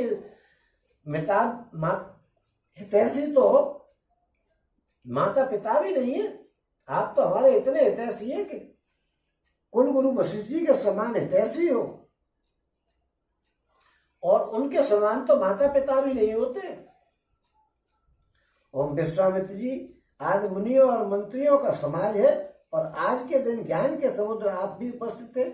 हे स्वामी, मुझे बच्चा और सेवक और आज्ञा अनुसार चलने वाला समझ करके शिक्षा दीजिएगा। और इस समाज और स्थल पे आपका पूछना, इस पर यदि मैं मौन रहता हूं तो मलिन समझा जाऊंगा और बोलना पागलपन होगा। तथापि मैं छोटे मुंह बड़ी बात कहता हूं कि हितात्म विधाता को प्रतिकूल जान करके मुझे क्षमा कर देना। मैं समय के अनुसार बात कह रहा हूं, वैसे मुझे बोलने का कोई अधिकार नहीं, लेकिन इस समय चुप रहा तो मैं मलिन का आ जाऊंगा। अगर कहना तो चाहता नहीं है, वहां से ड्रामा करके आया और बोल रहा हूं तो डिठाई कर रहा हूं, इसलिए आप मुझे क्षमा करना। आगम निगम प्रसिद्ध पुराना सेवा धर्म कठिन जग जाना स्वामी धर्म स्वारत है विरोधु बैरो अंग प्रेम न प्रबोधु और राखे राम रुख धर्म व्रतु पराधीन मोय जान सबके सम्मत सर्वहित करिए प्रेम पहचान। ओम वेद शास्त्र और पुराणों में प्रसिद्ध है कि जगत जानता है कि सेवा धर्म बड़ा कठिन है, स्वामी धर्म में और स्वार्थ में विरोध है, बैर अंधा होता है और प्रेम को ज्ञान नहीं रहता है। देखिए, बैर तो अंधा होता है और प्रेम को ज्ञान नहीं होता है। प्रेम में तो ज्ञान खत्म हो जाता है, प्रेम जागा और ज्ञान भागा, और बैर अंधा होता है, उसमें कुछ दिखता नहीं है कि क्या करूं क्या नहीं करूं।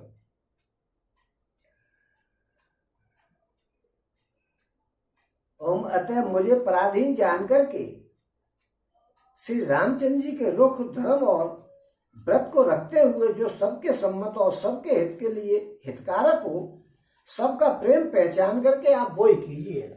मुझसे मत पूछे, राम जी के रुख को देखिएगा, मैं तो सेवक हूं।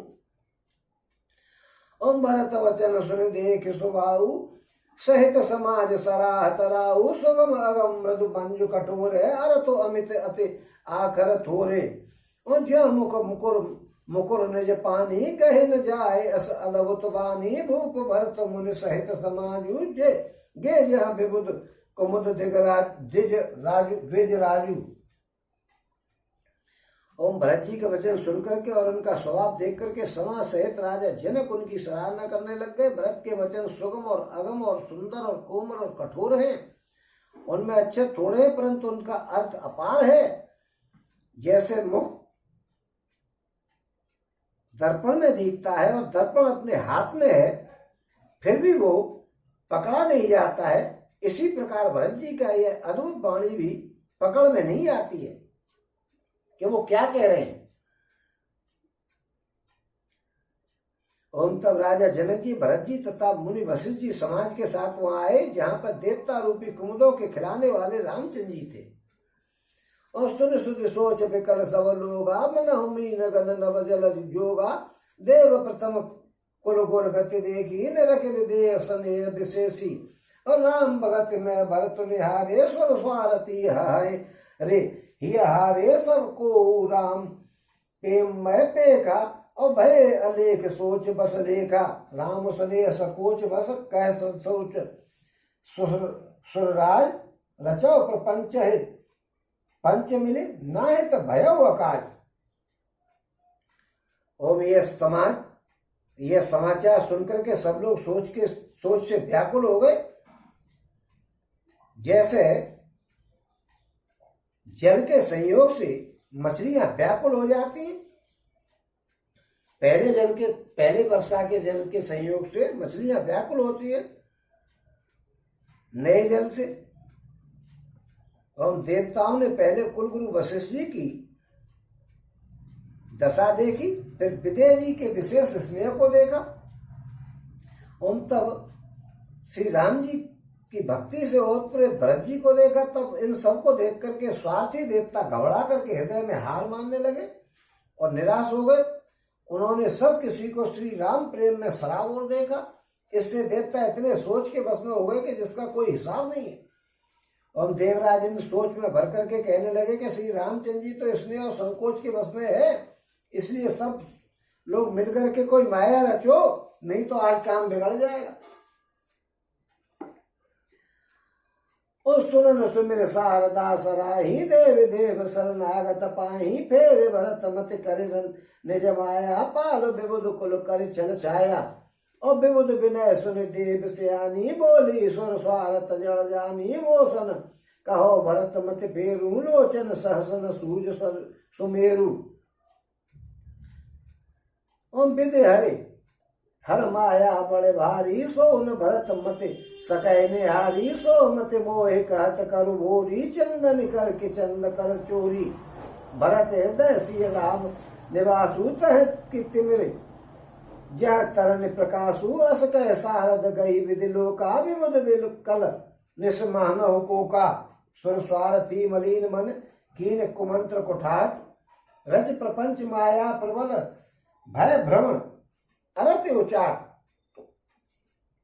और देवताओं ने सरस्वती जी का स्मरण करके उनकी सराहना करी, स्तुति करी और कहा कि हे देवी, देवता आपकी शरणागत है, उनकी रक्षा कीजिएगा, अपनी माया रच करके भरत जी की बुद्धि को फेर दीजिएगा और छल की छाया करके देवताओं को के कुल का पालन कीजिएगा।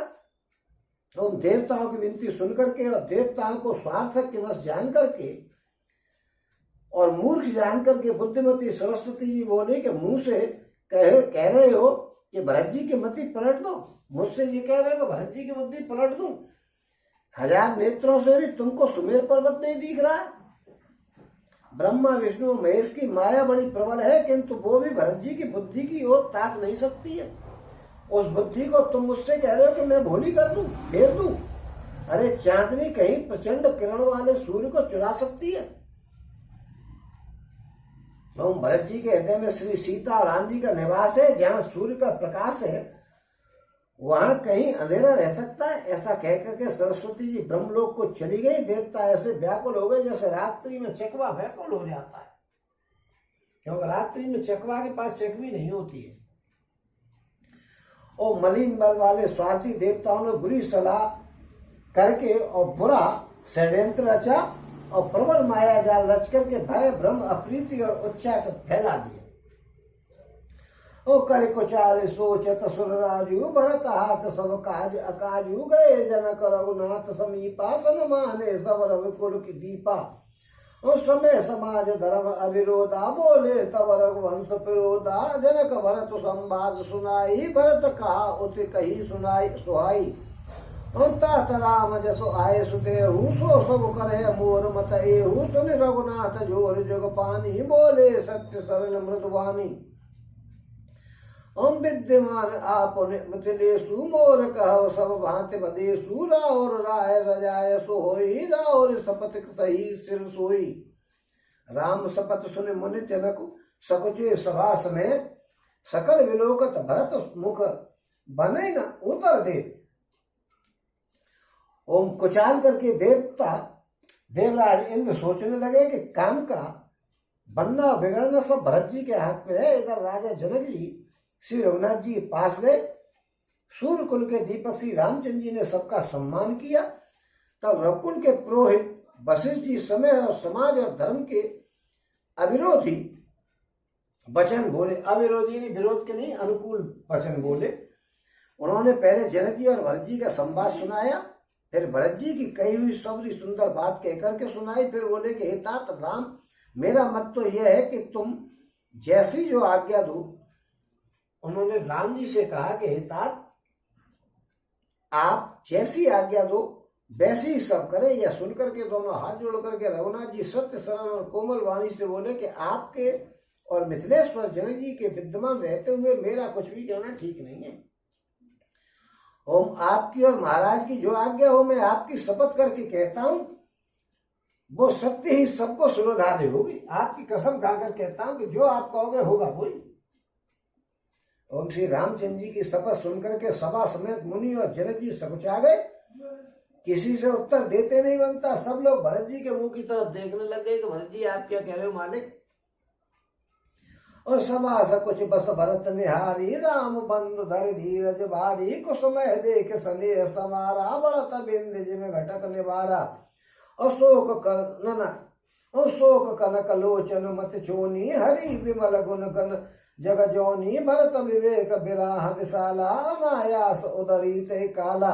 और कर प्रणाम सब कह कर जोरे। राम राव गुरु साधु ने हो रे। क्षम आयु अति अनुचित मोरा। कहो वदन मृद वचन कठोरा। ओम भरत जी ने सभा को संकोच में बस देखा और राम बंधु भरत जी ने बड़ा धीरज धर करके और कुसुमे देख करके अपने प्रेम को संभाला, जैसे बढ़ते हुए विंध्याचल को अगस्त्य जी ने रोक दिया था। ओम शोक रूपी बढ़ते हुए विंध्याचल को अगस्त जी ने रोक दिया था। एक बार ऐसा हुआ कि विंध्याचल पर्वत ने जो है इतना ऊंचा हो गया वो कि सूर्य की उजाला जो है दूसरी साइड में आने से रोक दिया, उत्तर की तरफ। अब सूर्य उत्तर की तरफ नजर ही नहीं आया, उजाला नहीं हो, अंधेरा ही अंधेरा हो गया। देवता लोग भगवान जी के पास गए, बोले क्या बात है भाई, ये अंधेरे का उपाय करो। क्यों भगवान जी सबका उपाय करते हैं? भगवान जी बोले कि इसका उपाय तो केवल अगस्त जी कर सकते हैं। उन्हें अगस्त जी कर सकते हैं कि हाँ। तो सब देवता अगस्त जी के आए पास कि महाराज ये अंधेरा हो गया है, विंध्याचल बहुत बढ़ गया है, इसको जरा कोई इंतजाम करो। विंध्याचल पर्वत जो था वो अगस्त जी का शिष्य था। उन्हें कि लाओ भाई, तुम्हारा भला करने के लिए हम जाते हैं। अगस्त जी ने कहा जाकर के विंध्याचल के पास कि भाई मुझे दक्षिण दिशा में जाना है और तू मुझे रास्ता दे। गुरु जी को आया देख करके विंध्याचल जो है गुरु जी के पैरों में पड़ गया, यानी जो बढ़ रहा था वो झुक गया।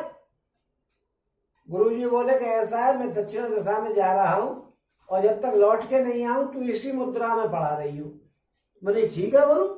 तो विंध्याचल पर्वत झुका रह गया, लाइट आने लग गई और अगस्त जी जाकर के दक्षिण दिशा में रहने लग गए। क्यों वो इधर आ जाते तो वो फिर बढ़ जाता, इसलिए वो फिर वहीं के निवासी हो गए और वहीं रहने लग गए। ये इसमें बात बताई गई है। इसलिए उन्होंने ये कहा है कि प्रेम को संवाला जैसा बढ़ते हुए विंध्याचल को अगस्त जी ने रोक दिया था। ये अगस्त जी ने इसी प्रकार रोका था, वो पैरों में पड़ गया, कह दी तुम्हें आऊं नहीं लौट के जब तक ये ऐसे ही पड़ा रही हो। मैं दक्षिण दिशा में जा रहा हूँ, वो दक्षिण दिशा में रह गए, लौट के गया तो फिर बड़ा हो जाएगा। वो बात यहाँ पे बताई गई है। ओम शोक रूपी हृणाक्ष ने बुद्धि रूपी पृथ्वी को हर लिया, जो विमल गुण समूह रूपी जगत की योनि थी, यानी उत्पन्न करने वाली थी। ओम भरत जी के विवेक रूपी विशाल बराह भगवान ने शोक रूपी हृणाक्ष को नष्ट कर दिया और बिना ही परिश्रम के उसका उद्धार कर दिया। बराह भगवान की जो बात थी, जो पृथ्वी को ला रहे थे तो हृणाक्ष को मार डाला, वो सबको कथा पता ही है। ओम भरत जी ने प्रणाम करके सबके प्रति हाथ जोड़ करके तथा श्री रामचंद्र जी, राजा जनक जी और गुरु वशिष्ठ जी और साधु संत सबसे विनती करके कहा कि आज मेरे इस अत्यंत अनुचित बर्ताव को आप लोग क्षमा करें। मैं छोटे मुंह से और बड़ी कठिन बात कह रहा हूं। और ही सुमरी शारदा सुहाई, मानसते मुख पंकज आई, विमल विवेक धर्म नय साली, भरत भारती मंजू मराली, और निरख विवेक विलोचन है शिथिल समय समाज, कर प्रणाम बोले भरत सुमिर सिय रघुराज। और फिर उन्होंने हृदय में स्वामी सरस्वती जी का स्मरण किया। वे मानस से उनके मुखारविंद पर आकर के विराजमान हो गए। निर्मल विवेक धर्म और नीति से युक्त भरत जी की वाणी सुनकर के, वाणी जो है वो सुंदर हंसिनी के समान है।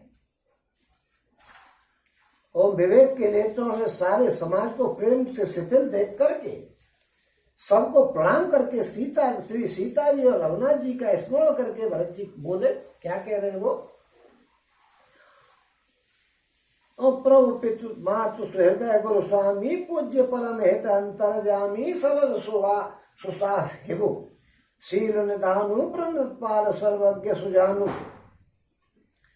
ओम हे प्रभु, आप पिता माता हृदय गुरु और स्वामी, पूज्य परम हितैषी और अंतर्यामी है, सरल हृदय श्रेष्ठ मालिक और शील के भंडार है, शरणागत की रक्षा करने वाले सर्वज्ञ और सुजान है। और समर्थ शरणागत हितकारी, गुण गाहको अवगुण अगहारी, स्वामी गोसाई सरस कुसाई, मोह समान में साई दुहाई। और प्रोपित वचन मोह बस पेली, आए हो यहाँ समाज सकेली, जग भल पोच ऊंच और नीचू, अमी अमर पद माहुर नीचू। और राम रजाए मेट मन माही, देखा सुना कतऊ कोई नाही, सो में सब विद कीन डिठाई, प्रभु मानी स्नेह सेवकाई, कृपा भलाई आपनी नाथ कीन, भल मोर दूषण भेद भूषण सरिस सुजस चार चहोर। और हे प्रभु, आप माता पिता सुहृदय गुरु स्वामी पुण्य तैसी पूज्य तैसी अंतर्यामी और सरल हृदय हैं। हे श्रेष्ठ मालिक, शील के भंडार हैं, शरणागत की रक्षा करने वाले, सर्वज्ञ सुजान हैं, समर्थ हैं, शरणागत के हित करने वाले हैं, गुणों का आदर करने वाले और अवगुणों तथा पापों को हरने वाले हैं। गोसाई, आप शरीर के स्वामी आप ही हैं और स्वामी के साथ द्रोह करने में मेरा कोई भला नहीं। मेरे समान मैं ही हूं। स्वामी के साथ द्रोह करने वाला केवल मैं ही हूं, और कोई है ही नहीं। और मैं मोहवश प्रभु के और पिताजी के वचनों का उल्लंघन करके तथा समाज बटोर करके यहाँ आया हूं। जगत में भले बुरे, ऊंच नीच और अमृत और अमर पद, विष और मृत्यु आदि किसी को भी कहीं ऐसा नहीं देखा सुना है जो मन में भी श्री रामचंद्र जी की आज्ञा को मेट दे। दुनिया में मैंने ऐसा कहीं नहीं सुना जो राम जी की आज्ञा को मेट दे। मैं कितना नालायक हूं कि सबरे समाज को लेकर यहाँ आ गया हूं उनकी अवज्ञा करने के लिए। और मैंने सब प्रकार से ढिठाई की है, परंतु प्रभु ने उस ढिठाई को स्नेह और सेवा मान लिया। और हे नाथ, आपने अपनी कृपा और भलाई से मेरा भला किया है, जिससे मेरा दोष भी गुण हो गया है। चारों ओर मेरा सुंदर यश छा गया। और रीत सुबाने बढ़ाई, जगत विदित निगमागम गाई, क्रूर कुटिल कल कुमित कलंकी, नीच निसीन निरीश निशंकी, ओते सुन शरण सामु है आए, ओते सुन शरण सामु है आए, सकृत समन प्रणाम किए अपनाए, दोष देख दोष कबहु न और आने, और सुन गुण साधु समाज बखाने। और को साहेब शिव कहे निवाजी, आप समाज साज सब साजी, निज कर तू तिन समुझे सपने, सेवक सकुच सोच और अपने। असो गोसाई नहीं दूसर को पी, भुजा उठाए कहो मन रोपी, पशु नाचत सुख पाठ प्रवीणा, गुरु गुणगत नट पाठक आदीना, यो सुधार सनमान जन किए साधु सिरमौर, को कृपाल विन पाल है बितरा बलि बर जोर। यो सुधार सनमान जन किए साधु सिरमौर, को कृपाल विन पाले है बितरा बिरदा बलि बर जोर। ओम हे नाथ, आपकी रीति और सुंदर स्वभाव की बड़ाई जगत में प्रसिद्ध है और वेद शास्त्रों ने गाई है। जो क्रूर कुटिल दुष्ट कुबुद्धि और कलंकी नीच शील रहे तो निरीश्वरवादी यानी नास्तिक और निशंक है, निशंक माने निडर, उन्हें भी आपने श्रम में सम्मुख आया सुनकर के एक बार प्रणाम करने से ही अपना लिया है। उन शरणागतों के दोषों को देखकर भी आप कभी हृदय में उन शरणागतों के दोषों को कभी आप हृदय में नहीं लाते हैं और उनके गुणों को सुनकर के साधुओं के समाज में उनका बखान करते हैं। ऐसा सेवक पर कृपा करने वाला स्वामी कौन है जो आप ही सेवक का सारा साथ समाज सामान सजा दे और स्वप्न में भी अपनी कोई करनी न समझ करके उल्टा सेवकों को संकोच में डाल दे, इसका सोच अपने हृदय में रखे। और मैं भुजा उठा करके यानी मैंने सेवक के लिए कुछ किया ही नहीं है, ऐसा आप जानते रहते हो और सब कुछ कर देते हो सेवक के लिए। और मैं भुजा उठा करके और प्राण रोक करके कहता हूं, ऐसा स्वामी आपके सिवा कोई दूसरा है ही नहीं। पशु नाचते हैं और तोते पाठ में प्रवीण हो जाते हैं, परंतु तोते का गुण और पशु के नाचने की गति पढ़ाने वाले और नचाने वाले के अधीन होती है। और इस प्रकार अपने सेवकों की बिगड़ी हुई बात सुधार करके और सम्मान दे करके आपने उन्हें साधुओं का शिरोमणि बना दिया है। हे कृपालु, आपके सिवाय अपनी बिरदावली का और कौन पालन करेगा। अशोक स्नेह के बाल सुभाए आयो लाए रजाय सुभाए तब कृपाल हेर निज ओरा समय भांति भल माने मोरा। हम देखे पाए सुमंगल मूला जाने स्वामी सहज अनुकूला बड़े समाज विलोक भागु बड़ी चूक साहेब अनुरागु। और मैं शोक से और स्नेह से बालक स्वभाव से आज्ञा को बाएं ला करके यानी न मान करके चला आया। तो अभी हे कृपालु आपने अपनी ओर देख करके सभी प्रकार से मेरा भलाई किया है। मैंने सुंदर मंगलों के मूल आपके चरणों का दर्शन किया और यह जान लिया कि स्वामी मुझ पर स्वभाव से ही अनुकूल है। इस बड़े समाज में अपने भाग्य को देखा कि इतनी बड़ी चूक होने पर भी स्वामी का मुझ पर कितना अनुराग है। ओम कृपा अनुग्रह अंग अगाई कीन कृपा निज सब अधिकाई राखा मोर दुलार गोसाई अपने सील सुभाए भलाई। और नाथन पट में कीन जुटाई स्वामी समाज सकोच ब्याई अविनय विनय जथा रुतवानी छमय देव अति आरत जानी। सुहृदय सुजान सुभा सुसाहिब बहुत कहव पर जो खोर आय सुदेव देव अब समय सुधारी मोय। ओम हे कृपा निधान आपने मुझ पर सभी प्रकार से कृपा करी है और अनुग्रह और सबसे अधिक अनुग्रह भी आपने मुझ पर ही किया है। और हे गोसाई आपने अपने सील स्वभाव और भलाई से ही मेरे पर दुलार रखा है। हे नाथ मैंने स्वामी और समाज का संकोच छोड़ करके अभिनय या विनय भरी जैसी रुचि हुई वैसी वाणी कह करके सर्वदा ढिठाई की है। हे देव मेरे आत्मभाव को जान करके आप मुझे क्षमा करेंगे। हे सुहृदय, सुहृदय उसको कहते हैं जो बिना किसी स्वार्थ के और आपका भला करे।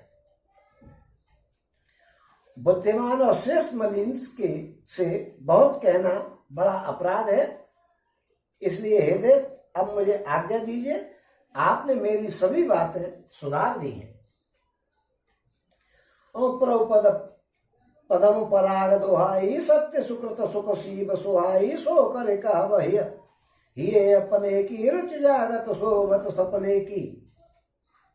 ओम प्रभु आपके चरण कमलों की रज्जु सत्य सुकृत यानी पुण्य और सुख की सुहावनी सीमा है, उसकी दुहाई करके मैं अपने हृदय की जागते सोते और सपने में भी बनी रहने वाली रुचि कहता हूं कि सहज स्नेह सुमा ओम सहज स्नेह स्वामी सेवकाई स्वारत छल फल चार बिहाई आज्ञा समन सुहा सुसाहिब सेवा और सो प्रसाद जन पावे देवा।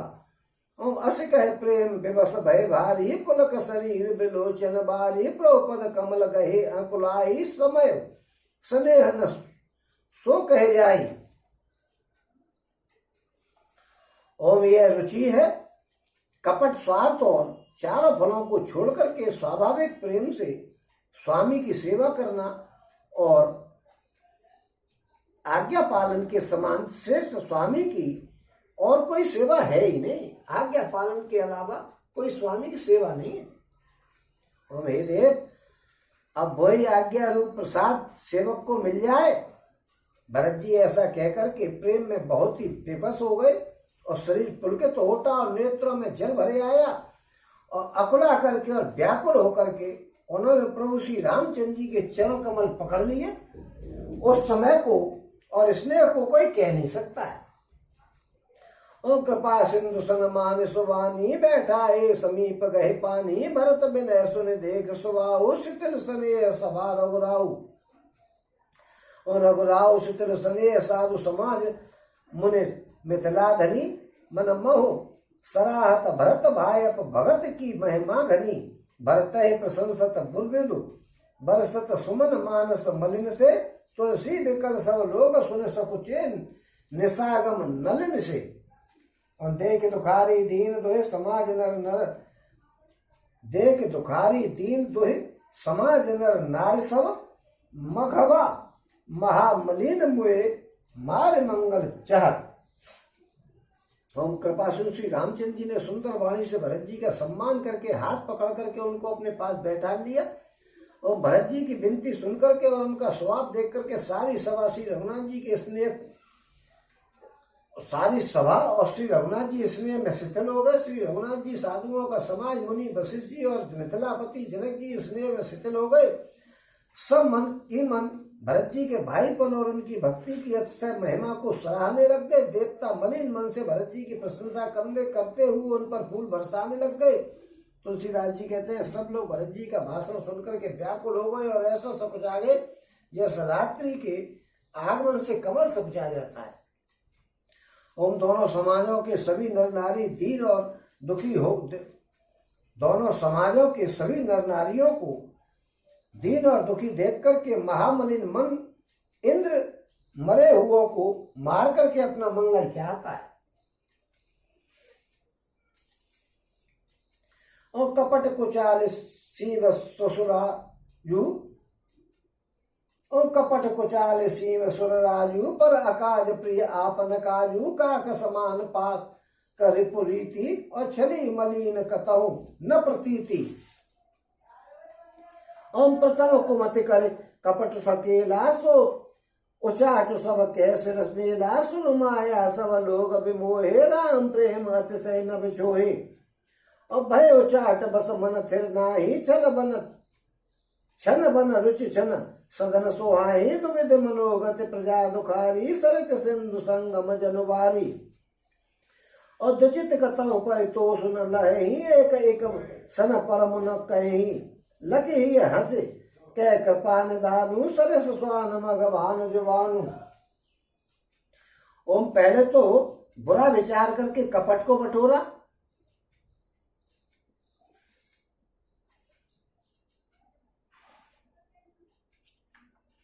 और देवराज इंद्र कपट और कुचाल की सीमा है। उसे पराई हानि और अपना लाभ ही प्रिय है। इंद्र की रीति कौए के समान है। वो छली और मलिन मन का है। उसका कहीं किसी पर विश्वास नहीं है। ओम पहले तो बुरे विचार को बटोर करके कपट को बटोरा और फिर वो उचाट सबके सिर पर डाल दिया। फिर देव माया से सब लोगों को विशेष रूप से मोहित कर दिया, किंतु श्री रामचंद्र जी के प्रेम से उनका अत्यंत बिछोह नहीं हुआ। भय और उचाट के बस किसी का मन स्थिर नहीं है। क्षण में उसकी वन में रहने की इच्छा होती है और क्षण में वो घर जाने की लगती है। मन की इस प्रकार की दुविधामयी स्थिति को देख करके प्रजा दुखी हो रही है, मानो नदी और समुद्र के संगम का जल शुद्ध हो रहा हो।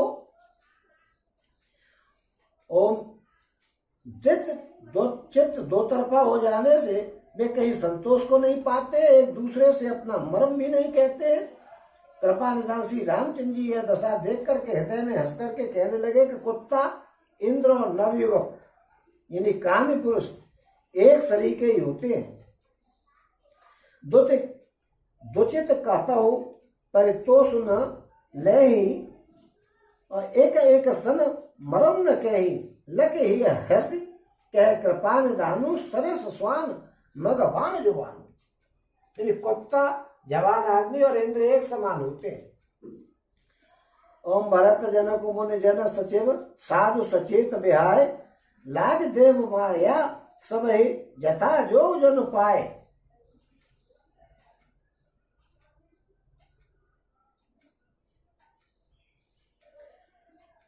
ओम भरत जी जनक जी मुनिजन मंत्री और ज्ञानी साधु संतों को छोड़कर के अन्य सभी पर जिस मनुष्य को जिस योग्य पाया उस पर वैसा ही देव माया लग गई।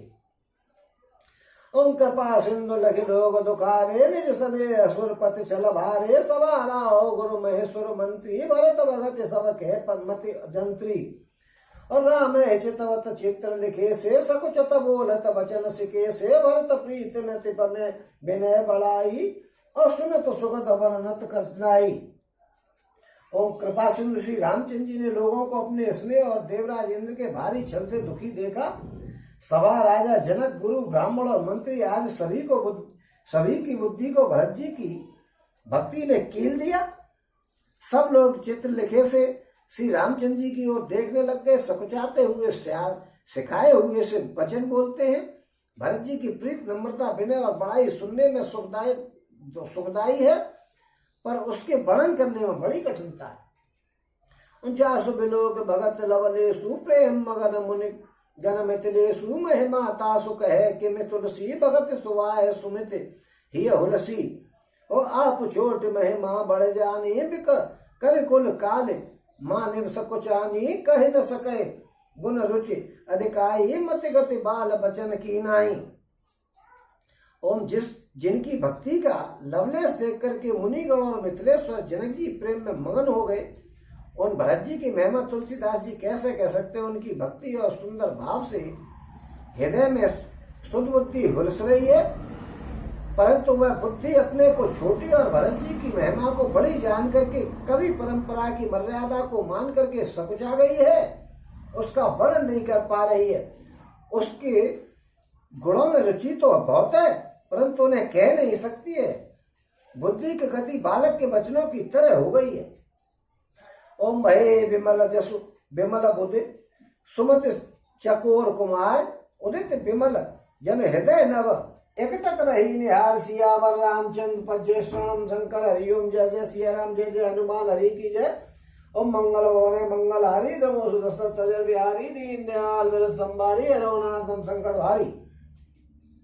ओम भरत जी का